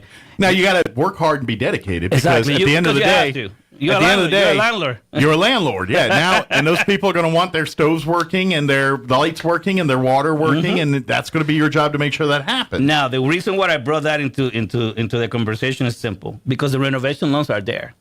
What if there's a place that is a fourplex, a duplex, or a triplex? Okay? Gotcha. You could buy in, you could move in as living in the property, because you have to move into the property to do this minimum down payments. All right. But then you could do a renovation loan and make those places even better. Sure. Okay. And we give you the money to do that. I got a quick question, because I'm curious, like, when you guys are doing your loan applications and everything, does your criteria change on those rules when it's a property like this? It's like, I'm buying a fourplex, I'm going to rent out. And I mean, when you guys look at the application, does that change any of the criteria for you guys? Big time. Let me tell you something. So, all right, so you're going to buy a house. Just make it simple, $100,000 home. Okay. Obviously, you have to qualify to be able to purchase that. Sure. Place, all right. Okay. Let's switch the scenario for a second. Okay. That means you have to have your down payment or whatever, or either some kind of assisting program. All right. I'm going to give you more. All right. Let's say you find a duplex or a triplex or a fourplex. Now, folks that are listening out there, you notice that I stop at fourplex. not an apartment complex. You can't buy an apartment complex. That's a different situation. But like a little townhome or condo. Like a townhome, a condo, a duplex, or triplex, fourplexes that are residential. Yes, I can help you with that. All right.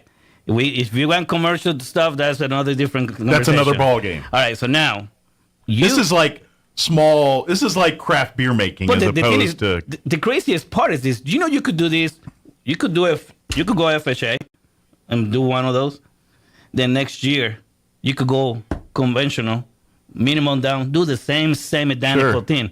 For those folks out there that don't want to spend a bunch of money, okay, they keep talking about niches and hacks. There you go. That's a hack. I don't believe in those. I believe it's just things that are there, facts. Sure, it's a way to take advantage of a thing. The programs are there for you. Use them. Okay, they're not. It's not illegal. Okay, if you've been living in the place and you want to buy another place and you want to get a bigger place, that's the way it is. Sure. Okay, but it's also looked at, because now you're going from just a person buying your own self a house to a provider of living places, which means the rules and I'm sure lenders start changing a little. Yeah, lenders start looking at it like, okay, this is going from just a personal loan on a house to something that is benefiting a community. Therefore, our criteria for loans change. Well, there's even more. So like I was saying, like $100,000 home.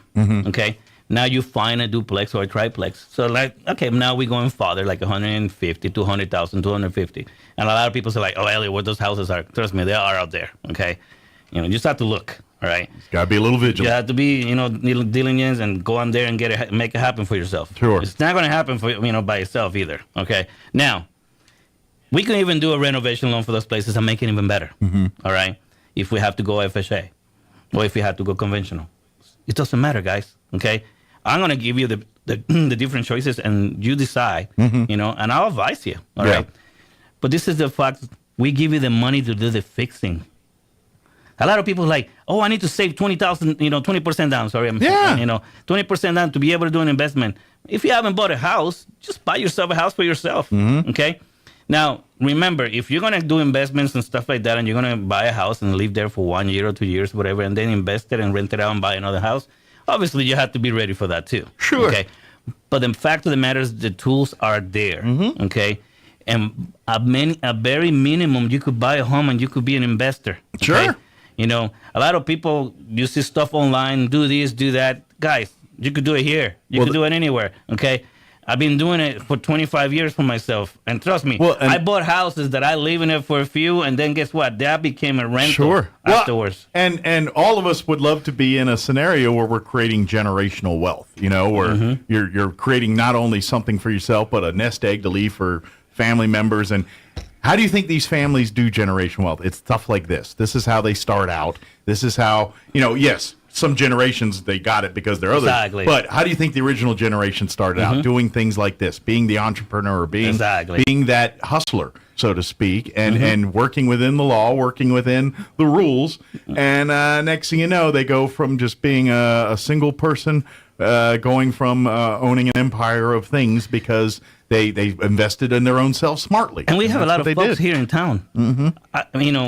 I got blessed that when I came here, I was an outsider. And you were like, how in God's name is blessing on that? Well, the blessing on that is that I started from the bottom, from scratch, okay? And I started working at West Fargo as a regular banker. I worked my way up, met a lot of people, helped a lot of people.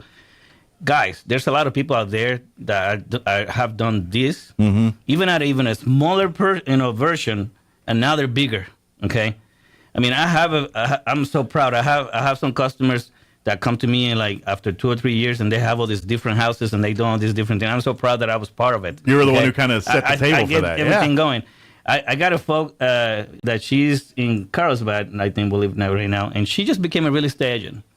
She was the wife of a truck driver, and now they have a company that basically works itself. Wow. Okay.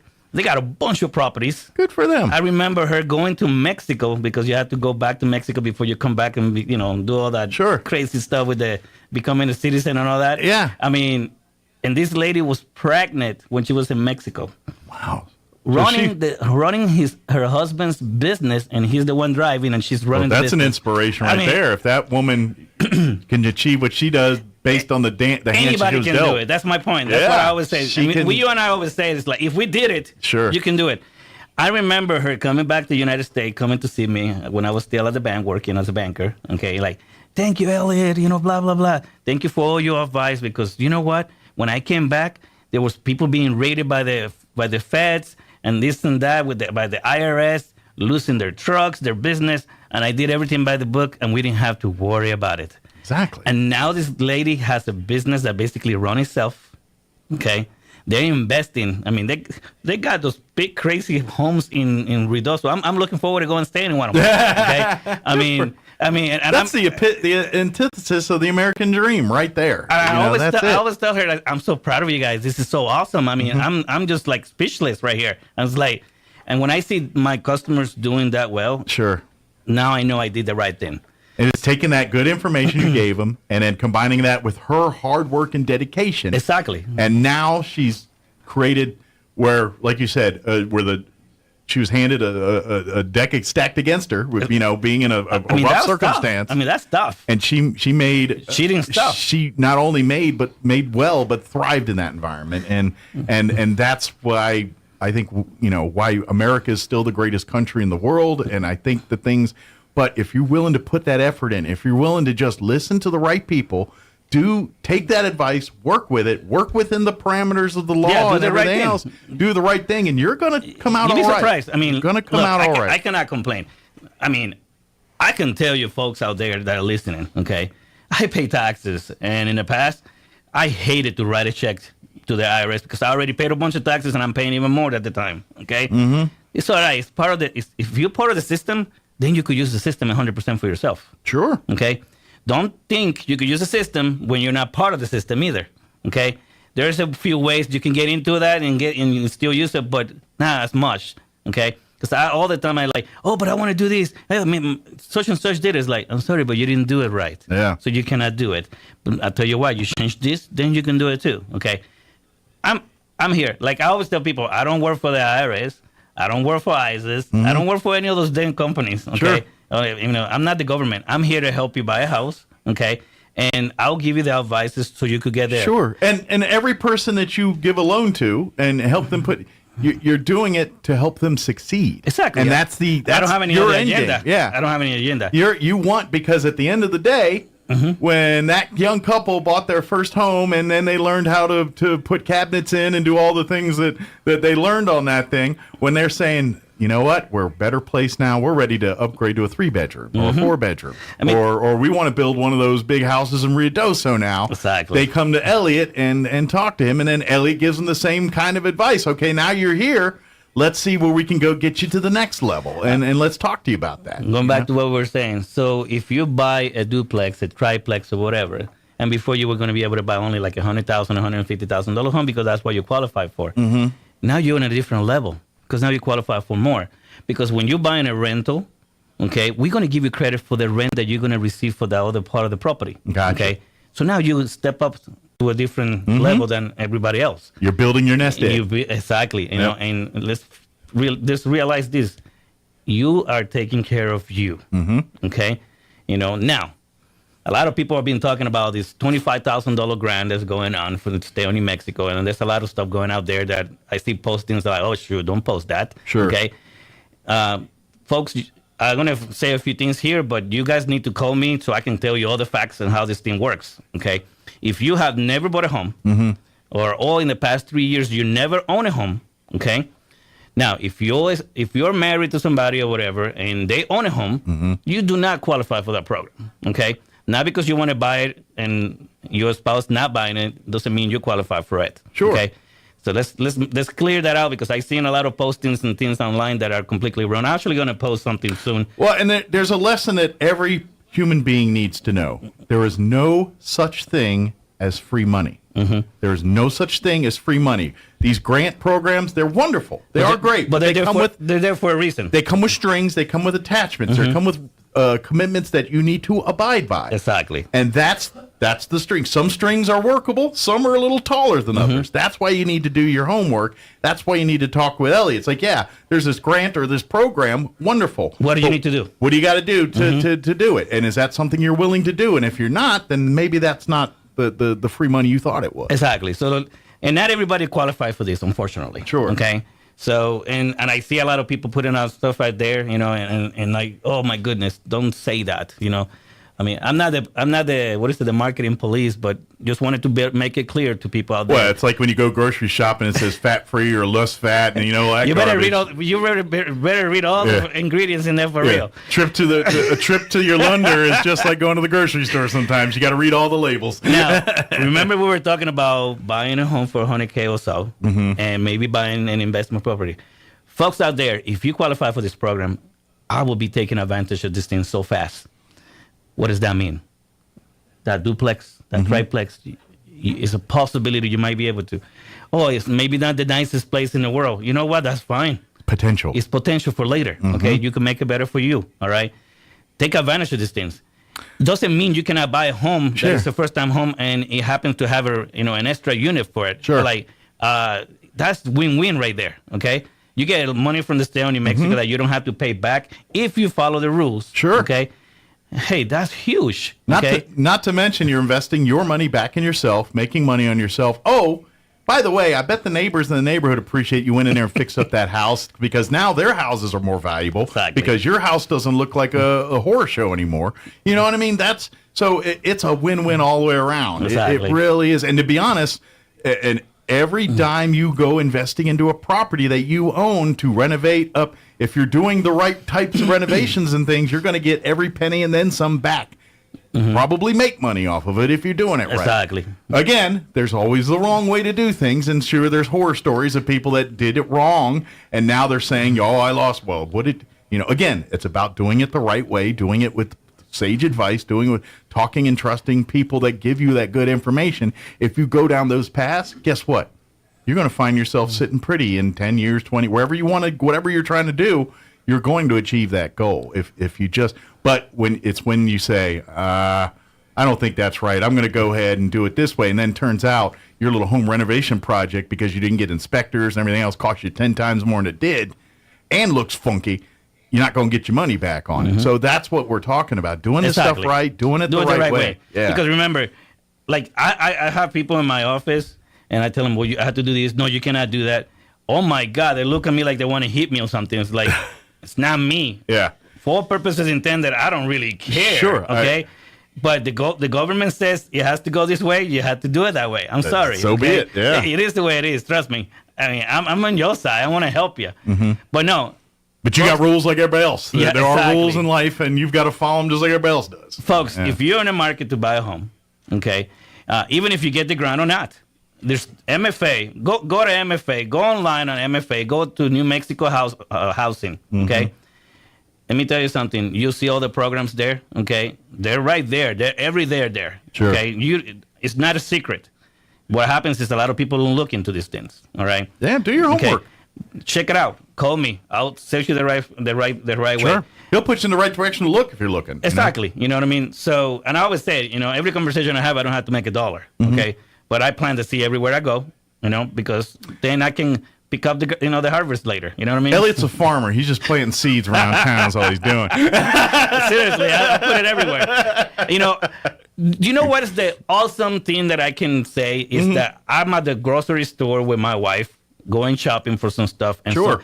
And somebody stopped me. Somebody that I have never met in person, but we've been in communication, via text or emails and stuff like that, or on the phone. Right. And because, let's be honest, my postings, my website, it has my picture. Okay. So I mean, I'm almost like a freaking politician, for God's sake. What's your reputation? Exactly. You work for Loan Depot, but when they don't get what they want, they're yelling at Elliot Rodriguez, not at Loan Depot. And the part that I love is that I don't have that problem. Like last night I was in at the grocery store, and I got this guy. Hey, Elliot. Yeah, what's up? And he said, hey, I'm such and such and such. Oh, how you doing, bud? How do you recognize me? Because we haven't talked face to face, You made an impression on that man. And he's like, hey, I'm ready now, this and that's. Like, hey, here's my new information. Here's my new office. I mean, you tell them things that tend to stick in their brain from time to time. So, and don't get me wrong, I miss a few people here and there, because I'm human, But I take care of everybody. But right now, folks, there's a program happening. Take advantage. Sure. This is first come, first serve. Absolutely. This is a limited, time thing because the money's not going to be there forever. Okay. Well, and they're trying to. There are times when the government, the feds, various entities are trying to do things to stimulate market growth. Exactly. And this is one of those times where they're trying to do it. Whether you agree with it or disagree with it, doesn't matter. You get to take advantage of it, and whether you know what I mean. Regardless of what politics are saying. There's a law here. There's an opportunity. There's a thing. It's legal. Why not take advantage of it? Exactly. Even if you don't agree with the philosophy or not, I don't care. But if you want to use it, I mean, it's there. You want to succeed, it's a tool for you. It's there. It's available. Exactly. And I would love to. And if you don't get the grant, that's fine. Doesn't mean you're not going to get something else. They got different stuff happening. Absolutely. Right? And we will state you the right way and help you out. Okay. But one thing is you cannot have owned a home. Okay. In the past 3 years. Okay. Okay. It could be literally, 2 years and 364 days. Gotcha. All right, so let's wait another one more day. Okay? Talk to me tomorrow. But the point of the matter is we can still help you. Sure. So that's one thing. Okay. All right. If your spouse, if you're legally married to somebody and you want to buy and use these programs, you cannot use it. Okay. You can still buy a home and you still be a first-time home buyer yourself, but as far as getting that grant... This is for single... This is, not for everybody, but what I'm saying is... This particular grant. If you're trying to get this program and your spouse happens to own a home and you marry legally, we are in a community state. Okay? Gotcha. So you or your spouse cannot have owned a home in 3 years. In the past 3 years. Okay. So that's very important because I've seen a lot of postings and they're incorrect. All right. Sure.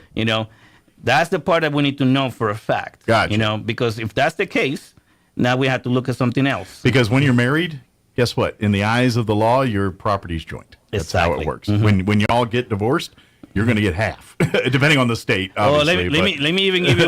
Let me tell you how tough this program is. This company. They're awesome. I use it all the time.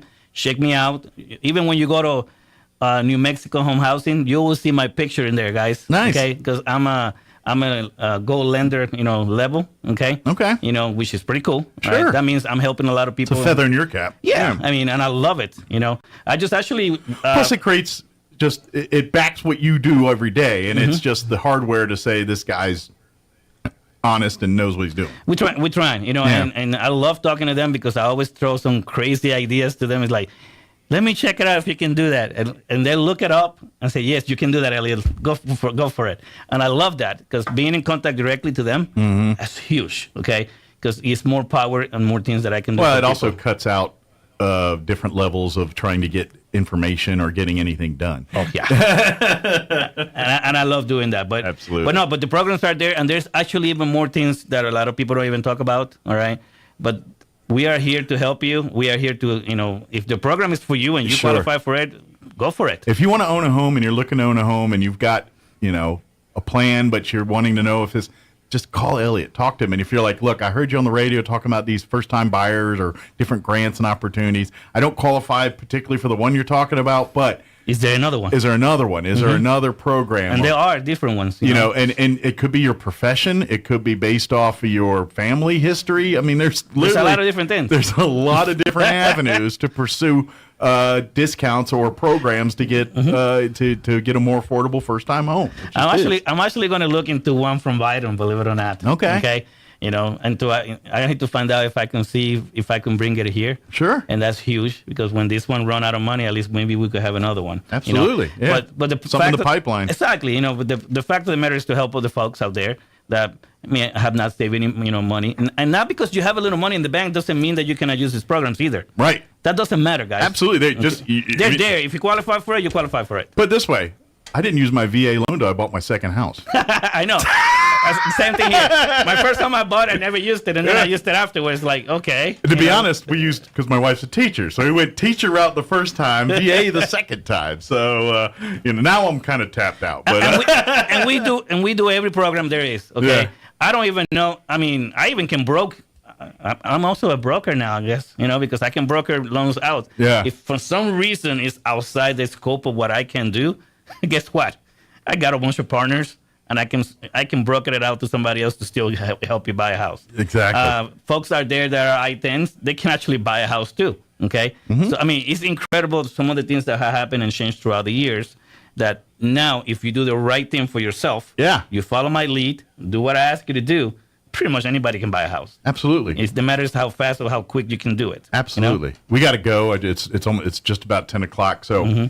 We got to wrap up this conversation, but hopefully we've kind of stirred some pots here and got people thinking.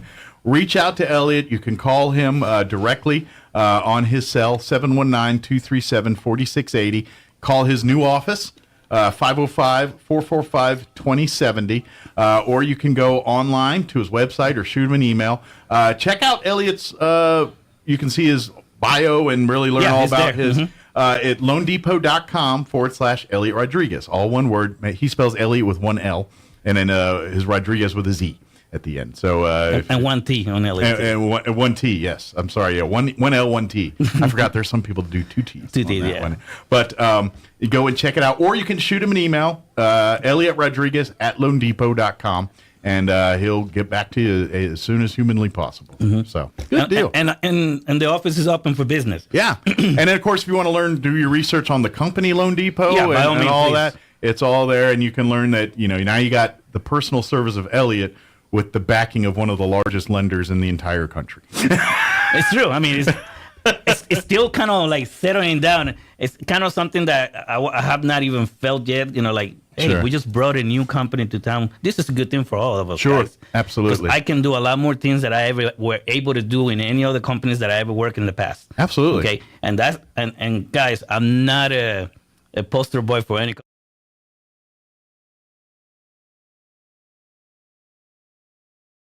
I'm Jared Sorello. A jury will consider this week whether the support group Cowboys for Trump and co-founder Coy Griffin violated state election laws by failing to register as a political organization without filing related public financial documents. A 2-day trial was scheduled to begin today at State District Court in Alamogordo. Separately, Griffin last year was removed from office as an Otero County Commissioner and barred from elected office for his role in the U.S. Capitol riot in January 2021. A Carlsbad man accused of intentionally setting a house fire. The fire broke out at the home he was staying at after he had been told to leave. Court records show 23-year-old Cisco Campos was told to move out due to his drug use. The homeowner reported to police that Campos had stolen TVs. The homeowner was taking a shower when the fire broke out. Campos denies starting the fire, but investigators reported finding pour patterns from an accelerant and a 5-gallon gas can dumped in a hallway. Campos is charged with arson and assault with intent to kill. You're up to date. I'm Jared Sorello reporting. With the Wall Street Business Report, I'm Bill Alexander. A majority of the nation's business economists expect the U.S. recession to begin later this year than they had previously forecast, after a series of reports have pointed to a surprisingly resilient economy despite steadily higher interest rates. 58% of 48 economists who responded to a survey by the National Association for Business Economics envision a recession sometime this year. New orders for key U.S. manufactured capital goods increased by the most in 5 months in January, while shipments of those so-called core goods rebounded, suggesting that business spending on equipment picked up at the start of the first quarter. Carmaker Stellantis said on Monday it had invested $155 million to buy a minority stake in a copper mine in Argentina as part of its global push to secure raw materials for electric vehicle batteries. For the Wall Street Business Report, I'm Bill Alexander in Washington. Heart disease is one of the leading causes of death in New Mexico, but it's preventable. If you have high blood pressure or cholesterol, are overweight, smoke, or have other risk factors, it's time to talk to a cardiologist. The cardiology team at Artesia General Hospital has the experience and latest diagnostic technologies to help you identify your risk factors and diagnose and treat any heart health concerns you might face. One beat at a time, we're here for every heart. Request your cardiology appointment today at artesiageneral.com/heart. Pecans are a big deal here in Chaves County. We have some of the biggest orchards in the country, and lots of us have pecan trees in our yards. Hi, this is Jim Gill from Roswell Seed Company. Whether you have one pecan tree or 1,000 of them, this time of year, every pecan tree needs fertilizer. So come see us at Roswell Seed Company, and we'll get you fixed up with the right fertilizer for your pecan trees, so that next year, your nuts will be big and beautiful. And that's all I'm going to say about that. So you think drinking alcohol can't hurt you? It'll mess you up big time. Say adios to large chunks of your brain. Major damage is already being done. Other parts of your body are getting wrecked too. Forget about sports, forget about school, forget about doing much of anything. Underage drinking freaks out your body, messes up your life. Sponsored by the NMDOT. Roswell's home for talk radio is 106.5 FM, KEND Roswell. And we're closing in on 9 o'clock. Town Hall News is up next, while the folks from the Historical Society for Southeast New Mexico join us next hour. Don't go away. We'll be back. News this hour from townhall.com. I'm Rich Thomason. At the U.S. Supreme Court, we're talking about $500 billion and 43 million Americans. The justices questioning lawyers arguing for and against the Biden federal student loan debt forgiveness scheme. A half dozen Republican states, along with the Job Creators Network Foundation, challenging the giveaway as an egregious example of executive overreach. Another massive coast-to-coast winter storm is taking shape, bringing more snow to already snowbound parts of California. Sierra Nevada, particularly, is expected to get up to 2 to 4 more feet of snow. And even the coastal ranges, or what they call the transverse and the peninsula ranges in Southern California, over the next 2 days, there could be spots that get over 2 feet. David Roth at the National Weather Service says snow will fall across the plains, parts of the Midwest, and the Great Lakes. Snow for the Northeast as well, including in the New York City area. At government agencies, time is running out for TikTok. The White House is giving all federal agencies 30 days to wipe TikTok off all government devices. The Chinese-owned social media app is coming under increasing scrutiny in Washington over security concerns. Some agencies, including the Pentagon, Homeland Security, and state, already have restrictions in place. The White House already does not allow TikTok on its devices. Canada imposed a similar ban on Monday. A TikTok spokesperson calls the bans little more than political theater. Bron & Hall, Washington. A closely watched barometer of consumer confidence has fallen for the second month in a row. The Conference Board's Consumer Confidence Index slipping to 102.9 this month. That's down from a reading of 106 in January. On Wall Street, the Dow is down 125 points. The NASDAQ 9 points higher. The S&P 1 point in the red. More on these stories at townhall.com. Entering a time of increasing hostility against people of faith, a time when Christians are going to be tested on a moral and physical and financial basis, unlike any other time in our lifetime. I'm Lance Wallnau, Christian author, evangelical leader, here to remind you that you have to take action to protect and steward what God has given you. For example, record high inflation is going to continue to eat away at the dollar, and the savings of your retirement account is in danger. Fortunately, God does provide a way. To protect your retirement, I recommend diversifying your 401k or IRA out of paper and into physical gold. And the best way to do that is with a gold IRA from Birch Gold Group. Now, to see how it works, just text the word FAITH to 989898. That'll give you access to a free info kit on gold IRAs. There are no strings attached, so text FAITH, F-A-I-T-H. Everybody wants cheap airfare, but where do you find it? You call low-cost airlines. Their prices are direct from the airlines, and they're so low you can't find these fares published anywhere. They specialize in cheap flights, discount hotel rooms, cheap car rental rates, and great package deals anywhere around the world. Wherever you want to go, they can help you get there cheaply and with a best price guarantee. If you want the lowest prices on your airline tickets or other travel services, call now. That's right, call. That's the only way to get these rates. Experts are standing by 24/7 to get you the cheapest airfare and hotel rates available. So don't wait. Call right now for the lowest travel prices anywhere and for great last-minute travel deals too. Call 866-755-5300. That's 866-755-5300. Again, that's 866-755-5300. Call us right now. News and analysis, townhall.com. A plea to mountain staters to come back home. A bill moving through West Virginia's legislature would give $25,000 in tax credits to former residents who moved back to the state to work. The state Senate passed the bill Monday and sent it to the House of Delegates. Those eligible for the tax credit had to live and work in West Virginia for at least 10 years or were born in the state. They had to live outside of the state for at least 10 consecutive years prior to 2023. State officials have tried other cash enticements in the past few years to try to beef up West Virginia's sagging population. Keith Peters reporting. Voters are heading to the polls today across the city of Chicago. They're casting ballots in a mayoral election. Skyrocketing crime in Chicago is a big issue for the vote. No fewer than 8 challengers are in the running, each one of them hoping to replace Mayor Lori Lightfoot. More on these stories at townhall.com.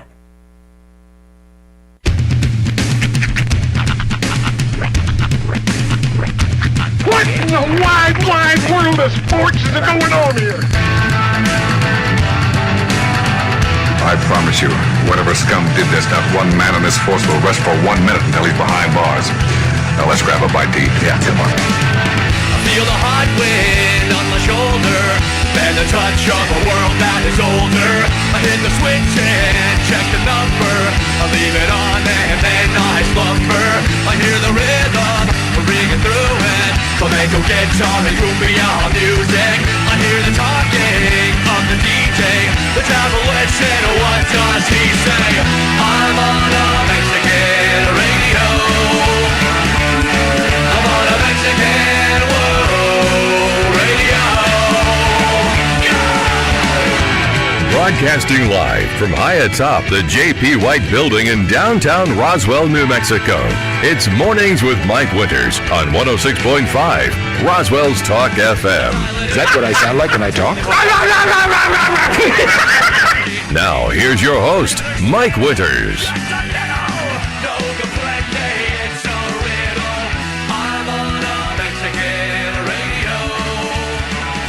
And good morning. It is 6 minutes after 9 o'clock. Welcome to hour number 3. Trace Inviernos. Good mornings with Mike Winters, right here on 106.5 Roswell's Talk FM. Happy Tuesday, everybody. Hope your day's going well. Going to be a little breezy this afternoon. A little bit. But it's going to be in the 70s. Yeah. They'll be positive. It'll be like 72 or 74 So today. at least the hot, dusty, or the wind in your face will be, hot or warm. I'll take that over cold. Like, I can deal. That's true. When wind is cold, it does sort of like suck the soul out of you. Oh, yeah. It's this, you're just annoyed.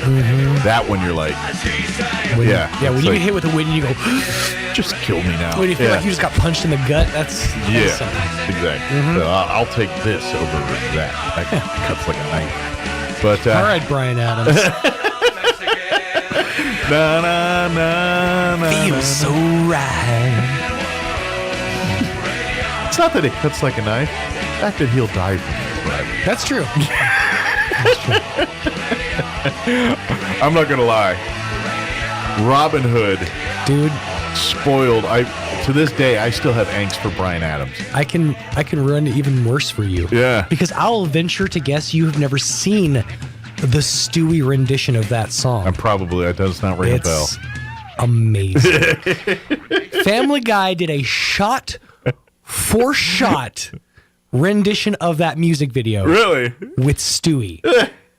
Like shot for shot. Up to and including the parts at the end where he like looks off in the distance and sees himself running away. Like shot for shot. The only thing that would have been better if they crowbarred the scene from Robin Hood, Prince of Thieves, where Kevin Costner's swimming nude in the creek there or whatever, and Maid Marian's like watching over the thing, and she's, you see Kevin Costner's butt, and she's out. See, they could have crowbarred that scene. If they could have worked that. But with the Family Guy people. I bet Costner's keister held up.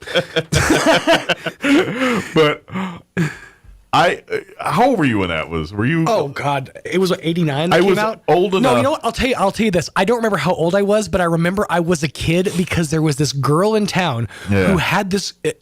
She wasn't like cute, and she had this major crush on me, and she sang that song to me. Okay, I remember that. Like she would like sing that song. I'm thinking because I was like 15 or 16 when that came out. Okay, so I would have been like. So you'd have been like 6, 7. 6, 7, yeah. Yeah, so that makes sense. But all I know is that song was everywhere. You could not turn on a radio without "I Die for You." You can't turn on TV when Entertainment Tonight or any of these shows come on and "I Die for You." It was a big hit, dude. Kevin Costner would walk around and women just swoon, and then Bryan Adams would sing "I Die for You," and then more women would swoon. It was sickening. No, it's true. And to this day, I still get the cringes when I see all that and hear that song. That song, it definitely hits a certain it hits a certain note to me. Like to me, it's like a sense memory. That song is way worse than the Titanic thing. Like, I would agree with you. Yeah, that one is way worse and makes me get viscerally angry. Now, granted, the Titanic one came out around the time that I was the age you're talking about. Yeah. So like, you like between 13 and 16 essentially. Yeah. In that kind of young teenage phase. Yeah. So that song it permeated. It was everywhere. Oh yeah, it's pretty bad. But Bryan Adams to the point where I remember the radio station I was listening to in Albuquerque when I lived, I think it was KOB 93.3. They had two versions of that song, of the Celine Dion song. Was there one with clips from the movie in it? One with clips from the movie. Yeah, I remember that. Yep. Yeah. At the end, it was like right at the end, right when she finishes singing, you hear the "I'll never let go, Jack." Yeah. I'll never let go. I feel like there was a Bryan Adams there probably was version of that with Robin Hood Men in Tights. Everything like, I do, I do it for you. Yeah, I feel like there was a couple of those lines. That was back when parentheses songs were real big. Everything I do, parentheses, I do it for you, close parentheses. Yeah. I think that was one of those songs. They did a version of that too. But that was the crux of MTV days, and they still played videos back then. Yeah. So you had a lot. I'll have to find and send you that Family Guy version of that because it is phenomenal. Yeah, it's really well done. It's almost like because Metallica, One, the song One. Mm-hmm. They had two versions of that too. I mean, there's the video that you saw on MTV was about a 5-minute version of the song, and of course, they bought the rights to a movie called I think it's, what is it called? Someone Get Your Gun or something. I don't remember the old movie that they used the footage of in that thing. But they bought the rights to that movie, and so the clips you see in the video of the guy and on the bed and the gurney and all that was from a movie. I think it's like something Get Your not Annie Get Your Gun, but something Get Your Gun or something like that. But anyway, the version of MTV, it was a 5-minute version of the song, and then they put clips from the movie in it. Like some of the parts where they go to instrumental, they start clips of the movie like, I don't want to live, I have it. And you're like, shut up! I don't want to hear the movie. If I would have wired the movie, I would have watched the movie. I want to hear the song. It was Metallica, not obscure movie thing. But the one video, and that's because it's like the Seal song, Batman Forever. Oh, Seal! Don't get me started on Seal. Kiss of a Rose. That was a decade later Bryan Adams thing. Just as bad. And every guy on the planet thinks they like that song, and so they think like, they get all pumped up. Kiss of a Rose. It's. All you're seeing is the Anton Corbijn version and the Mark Pellington version. Two different versions of that song. But okay. That's all I'm able to. I don't know what those are, but the titles are. But I know on MTV they showed the version where it was the movie clips and all that stuff, and where they're talking during the song. Oh, I guess that's the director. It's not. Yeah, But yeah, they ended up buying the rights to that movie, or buying just so they could do that video. That was their first video, by the way. Cliff Burton was anti-video. Oh, really? Yes, and of course he passed during the Puppets tour, and then their first album out was Justice, which One was on, and they did their first video, and it was One, and then the rest is history. When y'all are singing Bryan Adams, y'all are forgetting to do the raspy breathing. I know it's true. Everything I do. Yeah. I forgot he did that. Wonder what he's up to nowadays. Like, I'm sure he's still. Actually, no, I can answer that question right now. Yeah. I just did Is he like on Canadian Idol or something? I just did a country story. Tenille Townes, who is a fellow Canadian artist, that apparently he and Bryan Adams and Tenille Townes met in a stairwell last year, and off that interaction, she sent a song to him that they recorded together. So he's doing a country song. He released a country song. No, good for him. Yeah, so he's still singing. Good for him. Mm-hmm. Coming soon to a casino near you. That's right. Although he's got money, I'm thinking, unless he spent all his Robin Hood money. Yeah. I love the music that he did for that DreamWorks movie, Spirit, that horse movie. Oh, I never saw it. Yeah. The cartoon movie, right? Yeah. I never saw that. I never saw the movie, but no. Did you? Spirit, Stallion of the Cimarron. I think I've heard of it. I've definitely heard of it. Did he score it or is he singing songs in it? He's singing like 2 or 3 songs in it. Okay. I didn't know if he did like a Trent Reznor score. It's always weird when you hear like a artist shoehorned into a movie, like Sting. Mm-hmm. And that one he really does the raspy in that one too. Sting did a song for the movie The Emperor's New Groove. Mm-hmm. Like it's the weirdest thing in the world. Like he did a song that's featured in the end credits of the movie. Mm-hmm. It has nothing to do with the movie at all. It doesn't feel like it fits the movie. It's not like the same aesthetic. But because it's a Sting song, they're like, we're going to shoehorn it in there. Yeah. I love when musicians think they're actors and they show up in the movies. Yeah. I think Sting's done that in 1 or 2 movies. Probably. He's in Dune. Is he? Is he really? My favorite bad acting musician of all time, worst one, is, I believe the movie is called Runaway. And it came out in the 80s. Okay. And it stars Tom Selleck as a cop. And they drive Ford Tempos. And the bad guy was Gene Simmons. Really? And Gene Simmons was making these robot spider things that were attacking and killing people. Oh, God. And they had to solve the case. But yeah, it stars Tom Selleck and Gene Simmons. And I think there was a female in it that was kind of famous too. He's rough looking. You don't realize without the makeup, he's a rough looking son of a gun. Yeah, he played a good bad guy because he looks hideous.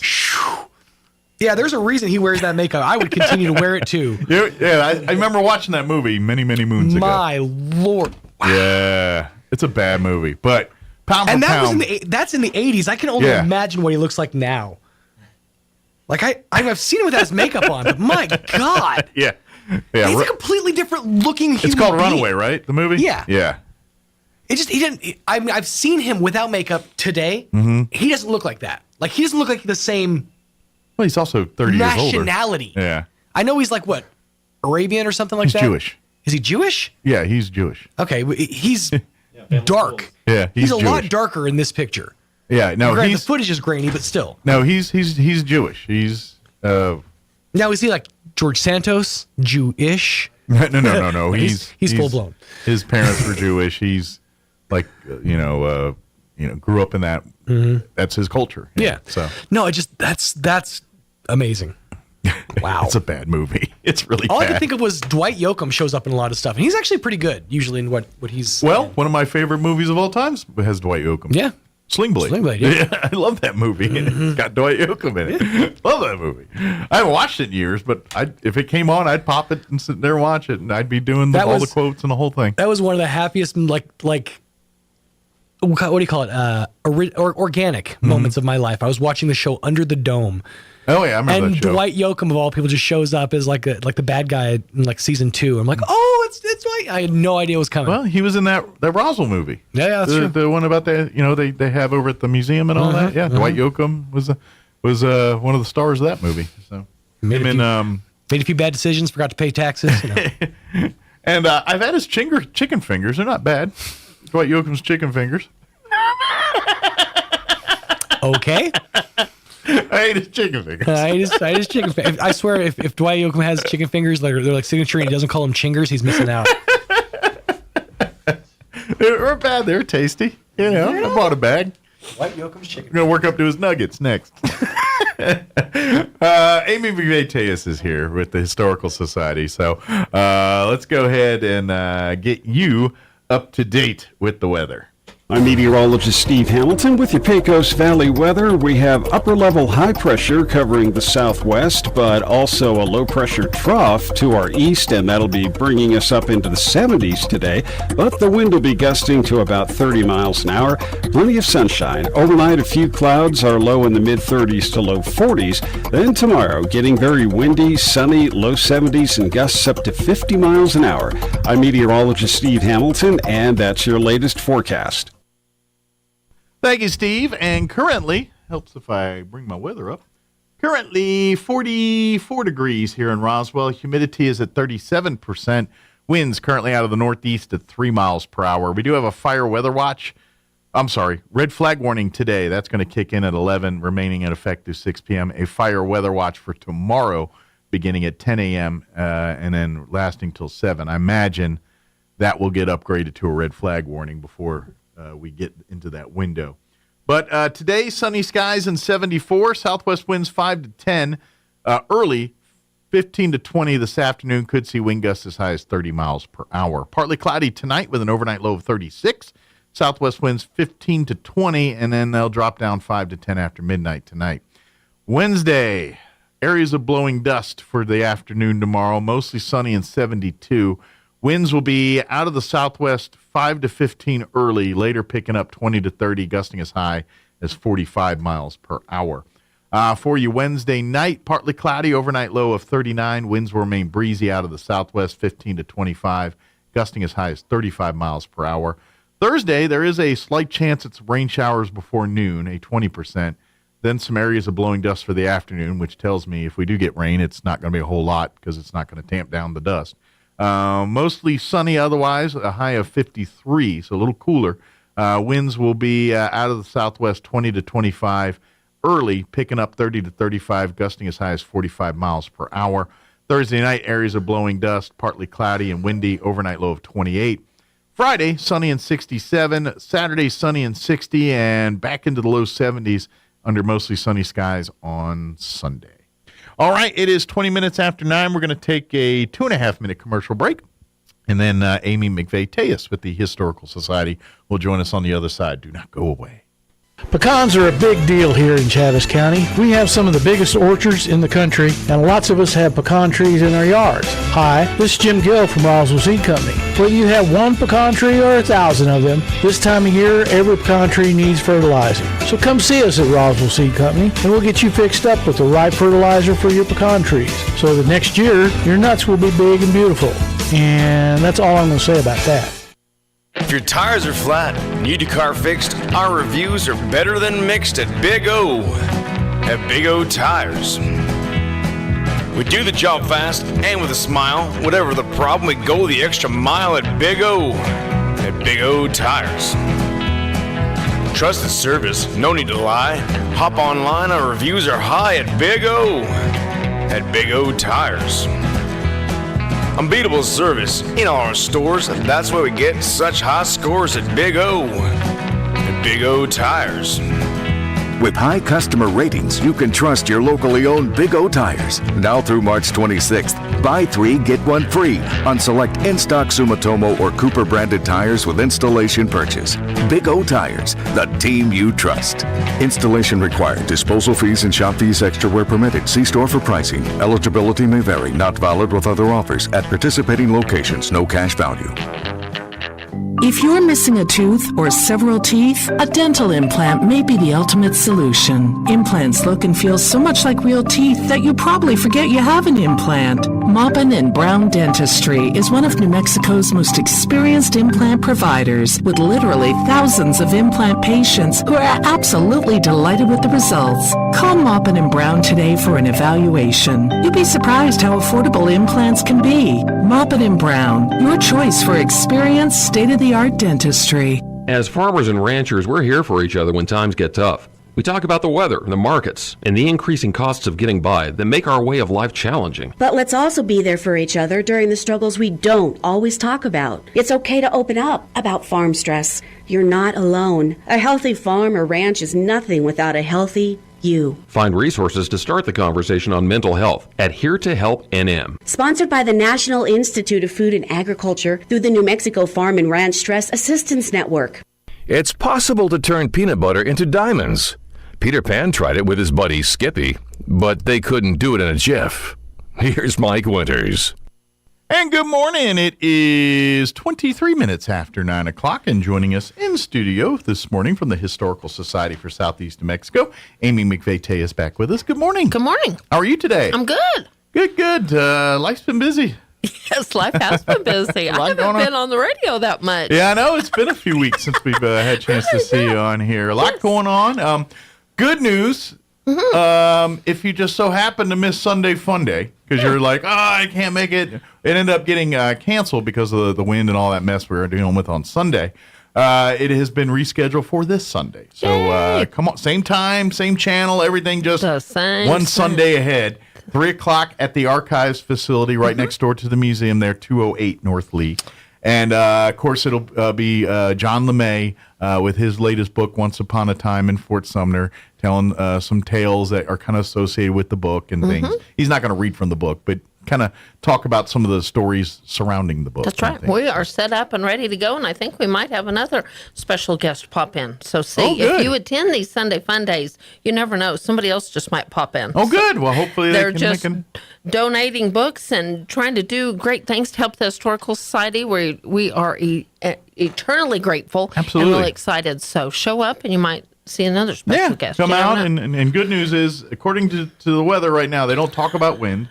Just mostly sunny and 72. There you go. So well, we lost electricity at the museum for a bit, then I lost it at home, and boy, I'm telling you, that was a crazy day. Yeah. But, we're very thankful to get things rescheduled, so we're excited. Make sure individuals listening, bring your loose change, bring a friend, and come out on Sunday. Absolutely. Come see and come hear and of course, if you would like to purchase other books or things or do, or take a tour or something like that, we can make all of that happen on Sunday here. But 3 o'clock and everything gets underway. It's completely free. Doesn't cost anything. Like I said, if you'd like to make a donation to the loose change or purchase a book or something, great. But you're not under any obligation to do any of that. We just love to have you come out. And you'll receive a little gift for any purchase made on Sunday. Yeah, we just love to have you come out and participate in the event. For sure. Speaking of, we are officially at the halfway point, I guess you could say, for scholarships. Officially. That's right. Technically, we have a little bit longer because February is a shorter month. That's right. A little bit. But we're at the 1 month. You got a 1 month left to get get your applications in for the Hayes family scholarships. They've been doing this through the Historical Society for years. Again, we're always very thankful that they choose us to be kind of the stewards of this program.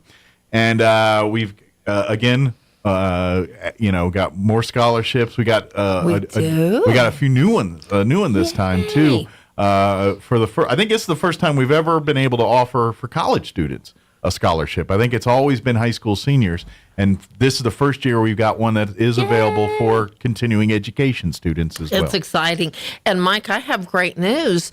The procrastination isn't to the level it has been in the past. Mike, we have quite a few applications already. Oh, good. I'm glad people are getting ahead of the curve here. Our chair, Travis Ackerman, communicated with me and he said, we have application, We're given a little bit more time because, well, and you know what? We started a little bit earlier. One thing that I know just from having a husband that's high school counselor, boy, things at the end get so crazy and busy. So we wanted to offer these applications a little bit earlier, giving them time before things get really, really crazy. So we do. I want to encourage individuals that are putting it off or procrastinating, get those applications in. We do have quite a few applications already. We're really, really excited about this year. And something else that I would like to mention as I was talking to Tina Cisneros out at New Mexico Youth Challenge Academy, I can't believe graduation will be in June again. I know. What? Well, tomorrow's March. For New Mexico Youth Challenge Academy. Yeah.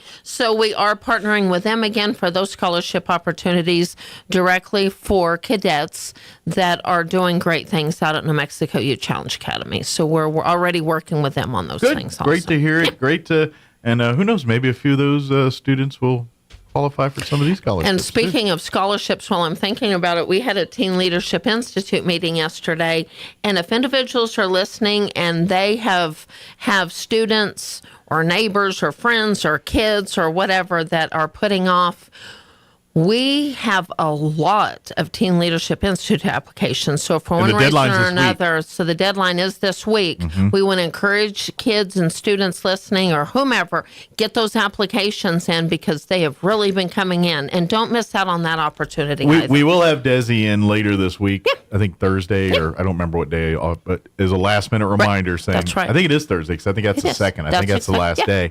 So as a last minute reminder, get these applications in. It's really, the event itself is just a couple of weeks away. It really is. We need to get all those applications in before Thursday here, or by the end of day Thursday. Well, and and that's something else, Mike. I believe additional monies might be available by scholarships for the Historical Society. We're just receiving some donations, and we'll have more information on that, especially regarding the Mexico Youth Challenge Academy. But we are getting donations in for Teen Leadership Institute.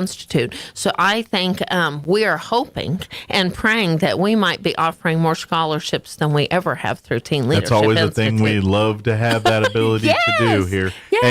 And I gotta be honest, sometimes we're always wishing on when we do the Hayes family. It's like, man, we wish we could get more because there are so many great applications that turn in and don't get me wrong, I want y'all to make it hard like you do every year for these folks. I want to get as many applications in there and make it so it's a real spirited debate because we want that caliber of students that are applying. There's so many silent servants. I was speaking to Mary Lou Glass's daughter on the phone the other day, and we were talking about the legacy of Mary Lou Glass, and the word silent servant comes to mind. We have so many silent servants on the Historical Society Committee regarding those scholarships. That's a big committee we have. That's a hard job to do. They take their job very seriously. We already have those spreadsheets ready, and boy, they're going to critique every little thing. But silent servants on there, a huge thank you to them, and especially Teen Leadership Institute. There's so many people that you and I are part of so many different organizations. So those silent servants, they don't say much. They're in the background getting things done, getting monies. Yep. Yes, and so huge shout out to what we call around the Historical Society that Mary Lou Glass legacy. Absolutely. Getting the job done behind closed doors and not wanting anything to be said in public. That's a true servant to me. That's Absolutely. Awesome. Yep. So getting back to the Linda Hayes scholarships here. Again, the deadline to register is March 31st. Yep. If you go to the history, the Historical Society's website. Yep. RoswellNMhistory.org. You can immediately click. And somebody called just the other day and said, where do I apply? How do I do this? If you go to our website, you're going to see literally flashing little arrows. And if you click Go on each here. one and somebody got confused, they're saying, and said they were a little bit overwhelmed. And I get it. When you go and but we wanted to make it as easy as possible. So if you see the flashing arrows and click on each one, it's going to have a specific layout of what the requirements are and what they expect of you. There will not be any commitment. It will let you click on that. They're all Google Doc forms. But if you click on each one, it's going to give you an idea. Somebody got confused about something the other day, and I understand continuing education does not mean you're in high school and you're going to continue your education. Yes. Continuing education for those, and you mentioned that scholarship, our continuing education scholarship are individuals that are in college or a training, any type of vocational schooling or anything. They are enrolled in higher learning, and that offers, and that's that. Now, the rest of the scholarships are all for high school seniors, whether they're online or in a public or private school, and it does not just mean Roswell. Got that call just the other day. I know we already have applications from Artesia. We have a great diverse group from Fort Sumner to Artesia. So anybody. The money is spendable at any place that accepts money. Well, and thank you for saying that, Mike, because somebody was just mentioning about our scholarships. Yeah. Our scholarships, when given and received, will be a check directly to that student, and that will allow them direct money for books and those things to pay up in advance to help them get there. We've literally had kids that had full rides and those types of things, but perhaps didn't have a laptop or couldn't literally get to their university in any way. Those monies can help. And something else, the Troy Hayes legacy continues. Not just Troy Hayes, but so many other individuals have helped make that possible. Absolutely. For example, Character Counts and Chaves County Health Council helped make a new scholarship available through New Mexico Youth Challenge Academy. So these individuals that are giving just keep allowing golden opportunities and others. Not to mention, both those organizations go out of their way to help the community. That's all they do. They don't. Yes. It's not like they have giant pools of money sitting around to give away either. This is on top of the community work that they already do. Well, and I think you bring up a very good point. People that are working so hard to earn that money and then bless organizations like ours to make additional opportunities. That means just more, because you and I both know how hard it is to earn that money. Absolutely. Harder than ever. People they earn their money. They want to make sure that they're doing the right things with it, and as you should. And so we donate, and when folks like the Hayes family and these other entities say, we trust you to be the stewards of this, we take that responsibility very seriously, and we're very appreciative. We want, we're so thankful for these people, but at the same time, just like you said, we have a dedicated committee that selects these. It's because we take it very. This is not something we take lightly, or every one of these students earns that scholarship, but at the same time, we want to make it where anybody can apply for it. So they do an amazing job of that. And if once you look at the rules for all these, because they all kind of break down humanities and art, you can kind of figure out where that goes. STEM, same thing. Character, that's kind of your be all catch all. We all want to display character, good character, hopefully, and so. And then to continue all these kind of, so you're going to be writing essays that reflect these things. So anybody, if you're if you're pursuing careers in STEM, it's science, whatever, that's what you talk about there, and that's and so and you make the case on why you should be doing, and that's where they'll persuade and listen, and here it's taken very seriously, and it's done. And I'm telling you, I joke about giving a hard time, but I feel bad because the folks on this committee, they really strain and fret and have sleepless nights over this stuff. So they take it very seriously. And I joke you want to make it hard, but at the same time, I don't want that responsibility. I'm very appreciative of them, but I don't want their job. Well, and when students receive our scholarships, as we had just had a meeting, and as there was a student that texted me, we stay in contact with these individuals, and they are challenged, and we pray it out, and we try to help them in any way possible. One thing that I love to say, though, is many of these scholarship recipients that are coming back for the summer, where are they volunteering? They're volunteering at the Historical Society. They do come back and they do. Pay and it forward, so to speak. They really do. They stay in touch, and if they're having a hard time, they let us know. If they're having to transfer because of situations, they let us know. So they are part of the family. And a lot of times we put them in touch with people that can help them with that if they need additional resources or things. And making those super connecting dots just to let them know our family is much broader than they realize. You're never be a alone. part of a support system for people that want to have the Historical Society as part of their lives. And that's what it's all about. That's very, very important. Yeah. Memberships. Don't forget individuals. I just was driving down the street the other day. I got to give you a check, by the way. It was so funny. I was driving down the street and I was at a stoplight and somebody said, "Hey, me, I need to get you my membership." Well, you just did it. I got to give you one, too. I just realized so I missed the meeting last week, so I didn't bring my checkbook. That's all right. So, that's all right. yeah. The individuals, I just had a sweet individual. When I opened the doors at the Historical Society, I had little envelopes. So if you keep forgetting, the Society does have a little mail slot. So if you're driving by the Society and if you keep forgetting, drive by the museum and on our door, you'll see a little mail slot and let me know and leave a message and you can leave the check if you're out and about. If you're like me and you think about it at 8 o'clock at night when you're on the way over. I don't think about it till she says something. I'm like, oh, just. So memberships, it is that time. Our memberships are up, Mike. We are doing great with memberships. Please don't procrastinate like me and be a bad person. Don't and let that be the like gift that continues giving. We have some families becoming members. We have some individuals giving the gift and letting young kids or high school students become a member and see what it's like to be a member of an organization and do great things. Yeah, so you get the newsletter. There's and different levels. Fun. Different levels of sponsorship give you different perks and things. Well, and if you're a member of the Historical Society and want to be part of one of our committees to get more involved, we just had an individual become a member of the Historical Society that really wants to start digging and doing research on particular things. It's a great opportunity to be part of one of our committees. You want to have access to the archives and see some of the stuff and see how it, come volunteer, come out. And serve on we have an archives committee that they do nothing but deal with the archives. And so if you'd like to be a part of that, I know John's always looking for new folks. And Absolutely. I'm sure that whole committee could use another strong back down there. For sure. And talking about help, fourth grade school tours are right around the corner.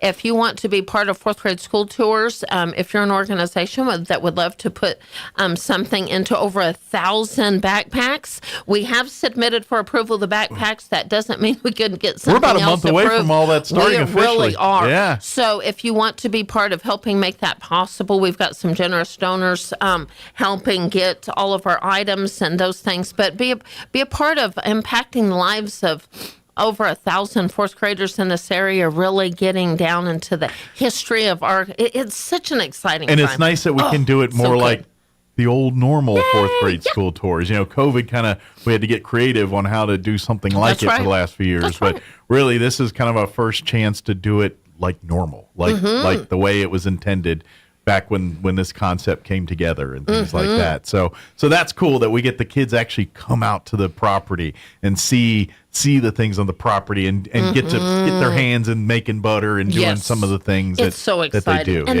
they never forget it. And we've talked about that. So fourth grade school tours are right around the corner if you want to be part of it, or if you would love to offer some additional fun items in the backpacks, call the museum at 622-8333 and we can get some items approved. We've got the other museums and different things in the backpacks. So it's a great opportunity. Well, and if you'd like to help out even another way, is we generally need the logistics of that event, like paper towels and and things like that. You want to donate. Is it a cream? I can't remember. Cups. Yeah. Well, and heavy cream and a lot all that's useful. So if you're like, hey, I heard you on the radio.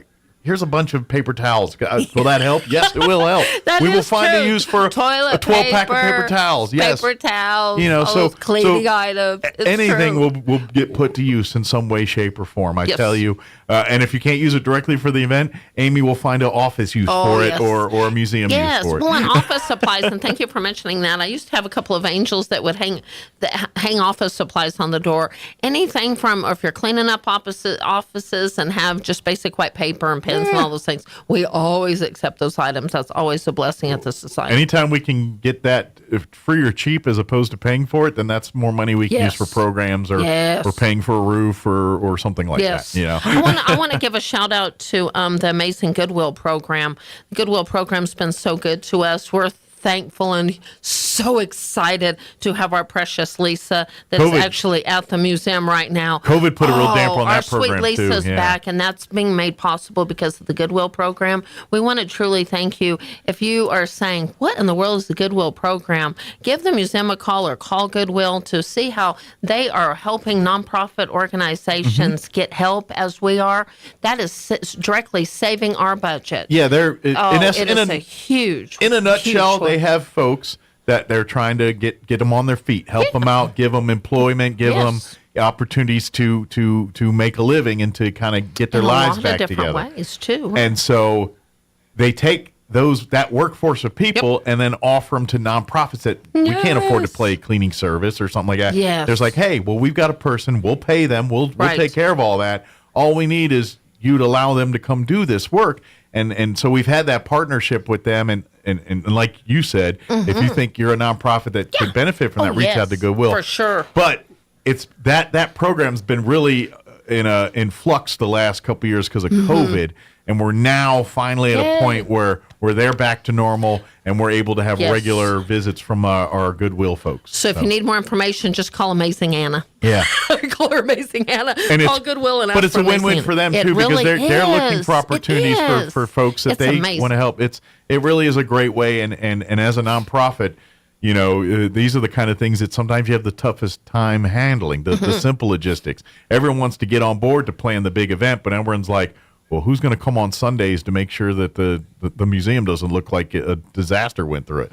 Yes. Here we go. We got someone that they can do that. We're so excited. Absolutely. We're so excited.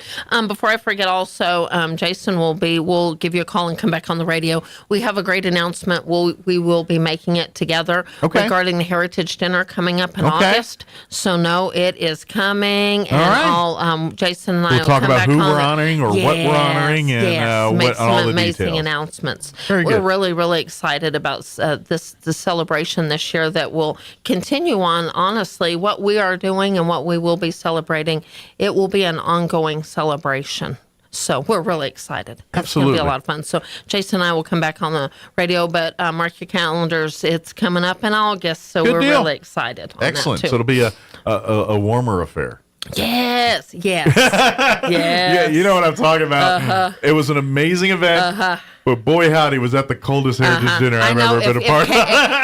If Kay's listening right now, Kay, I know you are. She's like, it was a great event, and thank God for all the chocolate milk I consumed. That's right. But that's right. I was That's right. It'll I be was warm. doing the jig there. Hey, we learned our lesson. Yeah. We did. I should have that got a was thicker great. suit coat that That's day. true. That's true. We could have, but we're really excited about a lot of things. Fun, a lot of things coming up. Our blood drive. We're about halfway there, so we need to fill up our blood drive. So if you That's are coming up here listening, pretty it quick. really is. Yeah. In March. And where does the time go? It'll actually be a week from Tuesday. Okay. So if you are able, and if you're in the system and just need to be plugged in, because Stephanie and all of them are so amazing, you can text or call me. Call my cell phone number at 575-915-4471. Our blood drive is March the 7th.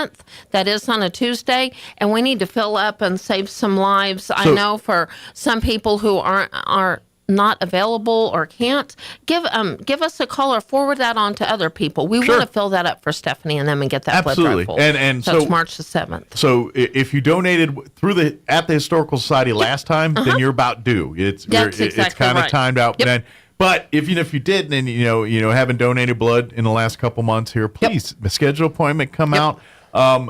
If you go through Stephanie and get the appointment and all that. That's exactly right. And if it's a first time, you can go pre-register through the website. And When you show up, you literally show up. Amy's going to hand you a bunch of goodies. They're going to roll up your sleeve, put you in the thing, and you'll be there. I think it takes about half hour, 40 minutes. At least for the whole process. Not much longer than yeah, that. They're and that's just you sitting there as they take the pint out. That's exactly right. And then everything done. You get refreshments and snacks to recharge the fuel there, and it's very easy. And I say this every time: donating blood, if you're able to, is the easiest. The least amount of work that has the biggest impact on someone. Oh, yes. Because all you're doing is sitting there and then afterwards drinking some tea and cookies. But what you just did is someone's life is going to be saved like that, sure. or It's someone's life is definitely feeling. going to be made better because that unit of blood is sitting on a shelf somewhere. And if you can't, just encourage others to. We hear this all the time. Yeah. Every blood drive will have somebody that will drive by and say, you know what, I'll go ahead and try it. And they're like, it's not. I think that just the thought of it, you are exactly right, though. It is easy and you can impact Pound for that. pound, yeah. Oh, for sure. It's the least amount of effort with the greatest benefit. Sure. The juice is so much worth the squeeze there. For sure. Pardon the pun there, but just give it. And I know, and trust me, I grew up with a fear of needles. I didn't like them. The United States military changed me of that because one day I got poked and prodded at like day 2 of basic training. I to this day have no idea what they stuck in my arm. I mean, they were just not my arm either. There was other parts of the body where they were sticking needles in. But after that, I was like, it ain't so bad. I literally got 27 shots in one day today here. I think it's not that big a deal. Right. And now, don't get me wrong. I'm not like, can't wait till someone jabbed me in the arm today. But it was all overhyped in my head. And the people that have that fear, I get it. I was there. Right. But a lot of it is up in your melon. It's up in your melon. For sure. It is what it is. I mean, before you know it, an hour later, you're doing work, you're taking care of things. You have to be safe, of course, but you've already forgotten it's happened and for to the be most honest, part. the people of Vitalent, they do this all day. They do. So they're really good. Like, there's some people, they're phlebotomists that can do it, and then others that just seem to be a little more painful. Everyone at Vitalent, because they, you know what I'm It's saying? that Smooth as silk. engine. They're smooth as silk. It And is. so they have no problem finding veins sure. or do it. They just seem to be really It good is. at it. Mhm. So rest assured, what you're That's doing right. is all good, and it's going to be a 99.9% of the time positive experience. That's exactly right. Another pro tip is iron up, especially females. Men generally, and I'm not trying to be stereotypical here.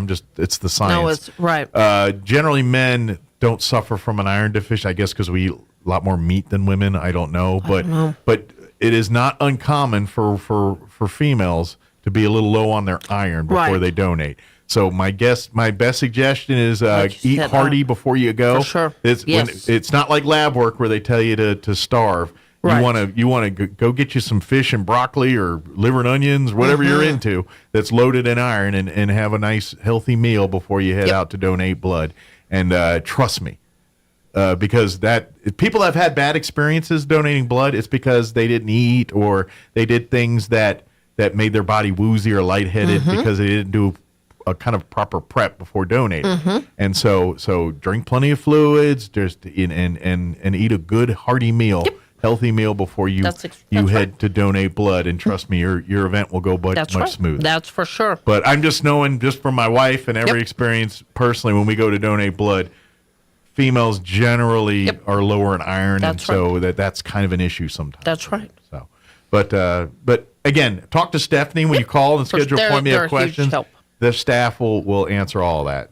So, but there's something else I was going to mention. A couple of things while I'm thinking about it. We're doing a little training. So for volunteers that want to get involved, if you'd love to be a volunteer and give tours at the museum. Be a docent? Or perhaps you were a docent, and for other circumstances, we've had some people out for health reasons and different things. We want to remind people we're offering the greatest service, in my opinion, we ever have, and that is booking by appointments, doing tours in the morning, doing tours in the evening, doing tours on the weekend, rescheduling, doing fun things, doing tours for groups. But we're kind of just having a little training next week. So if you think that's something I've been wanting to do, give us a call at 622-8333. We would love to get involved. Miss Jane's going to head up that little tour and fun things. So give us a call. We would love to have you be part of it. And it's a good refresher. Yeah. Just kind of a refresher. We love to just go over things and improve on things. And we here's can the always thing, get better. all are welcome. Yes. Some of our best docents are little young men. Yes. So if or children, families. Families, or children, there is no, I don't care if you're 12. If you have an interest and love it, want to come out and be a docent, come on out and bring your parents or bring your guardians or whoever. Maybe you can get them to be docents too. Or if you're a couple and the man says, well, I'm a little fidgety and I don't want...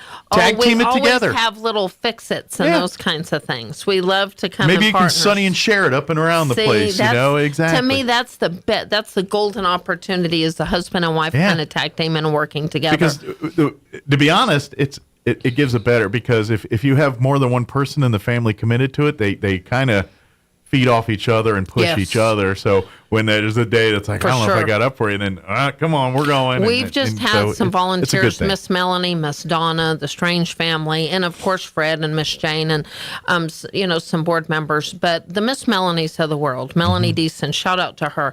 She's never stopped volunteering. And when I say that, she's just always there.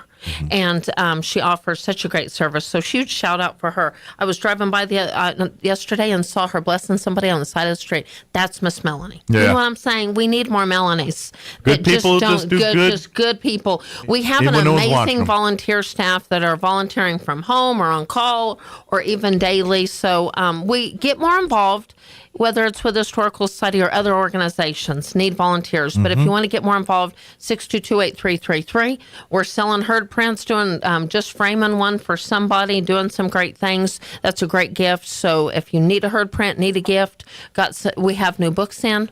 There's always fun things going on. You know there is, Mike. Always something going on. Absolutely. Spring's right around the corner. Mother's Day, Father's Day. We've got some fun events, though, coming up that we'll be announcing. Absolutely. And one of our events include flowers. I just think that's fun to say. Come on, that's fun. So we might throw a little book and a flower together. Imagine that. So we don't have some official dates. But I will say this, Mike, for people listening, with our insurance going up through the roof, wow, insurance, but we have to have it. We at the Historical Society are having to make some hard decisions and intentional efforts to focus on fundraising. So school tours and those things, that's non-negotiable. We're going to do that. Those happen. And they're sponsored, so it's huge. Thank you to those people that made those possible. But some of our fun events were, especially on the property of the Historical Museum and Society, we are having to focus on fundraising. So that's hard, and you know that. But we will do our very best, and in all circumstances, to celebrate history. Whether you're a fourth grader, whether it's at schools, whether it's history clubs. But we're going to do some fun fundraising coming up in the fall, and we're looking forward to talking about some fundraisers that we have. Come out, volunteer, come to our meetings, come serve on a committee, or become a member of the society. All of that. Again, RoswellNMHistory.org is our website. 622-8333, or you can email me at historydirector@outlook.com, or follow us on Facebook and Instagram. We're always offering information and of course, and updates. if you want more information about anything we talked about, come out Sunday. Come out Sunday Fun Day at 3 o'clock. John, Amy will, we'll have plenty of people there that you can talk to that can give you information if you want to learn more about some of the other things we do with the Historical Society. And don't forget too, if you've got need a rental space for a business meeting or a small quinceañera or wedding reception or something like that, the archives facility is available for rent. It's probably can seat about 70, 75 people, I think is what the capacity is. Has a kitchen, has a full amenities there. So if you want to do a little meal and something, it's got all the things you need to do that. And just reach out to Amy. She'll tell you all the... Or if you just want a tour, give us a call. So 622-8333. Yeah. We're always up for presentations and different things. Anyway, we can be part of your organization, reminding about history and those kinds of things. We're all in.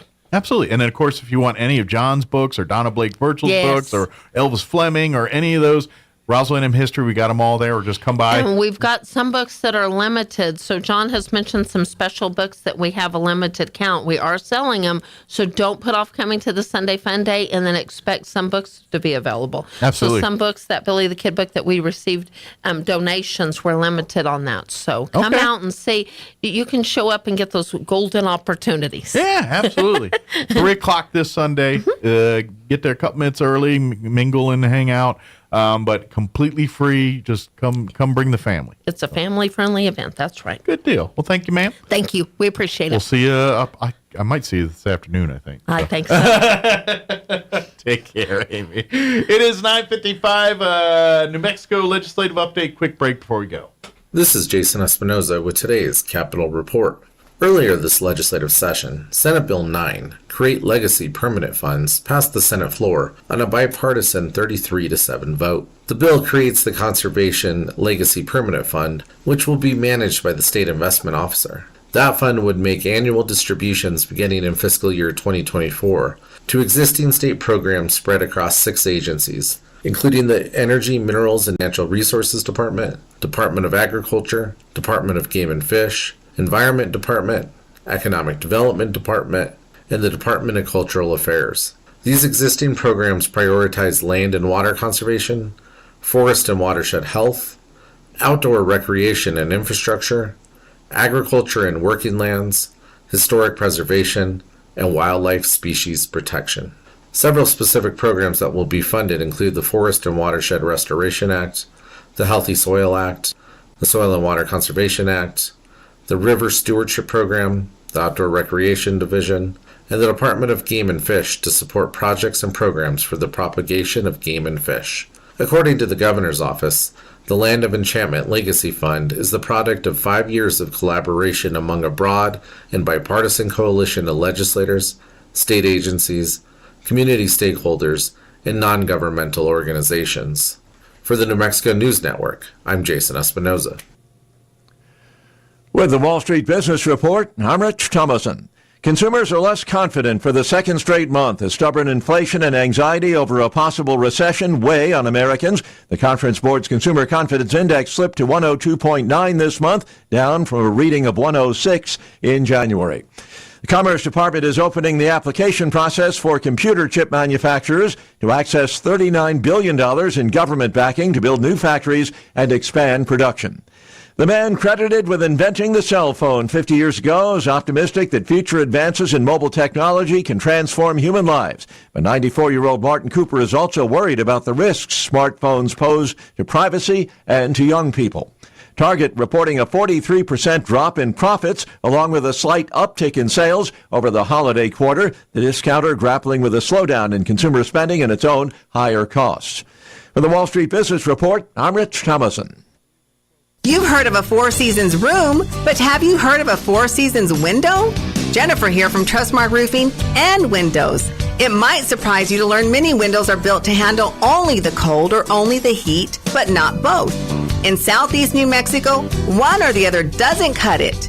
That's why Trustmark windows are built to handle our Four Seasons climate, the scorching summers, the bone-chilling winters, and everything in between. Special glass coating blocks extreme UV rays, a stout frame prevents warping from the extreme weather changes, and insulated glass is like putting your home in a giant styrofoam cooler in the winter and keeps cold out and warmth in, and in the summer it keeps heat out and cool in. For our Four Seasons weather, get Four Seasons windows. Call today for your no-obligation spring window assessment, 575-755-7663, or visit TrustmarkRoofPros.com. Trustmark Roofing, we put people first. Nutrien Ag Solutions of Artesia is looking for a CDL driver to join their team. A CDL Class A with hazmat endorsement is preferred, but will accept applicants with a CDL Class B. Applicants without hazmat endorsement, please be willing to obtain one. Nutrien Ag Solutions is a respected and well-established company who values their employees and offers a generous benefits package, competitive pay, and will train the right candidate. To apply, stop in person, Nutrien Ag Solutions, 103 East Mill Road in Artesia, or visit online at nutrien.com. And for more information, call Andrea at Nutrien Ag Solutions, 575-748-3510. Equal Opportunity Employer.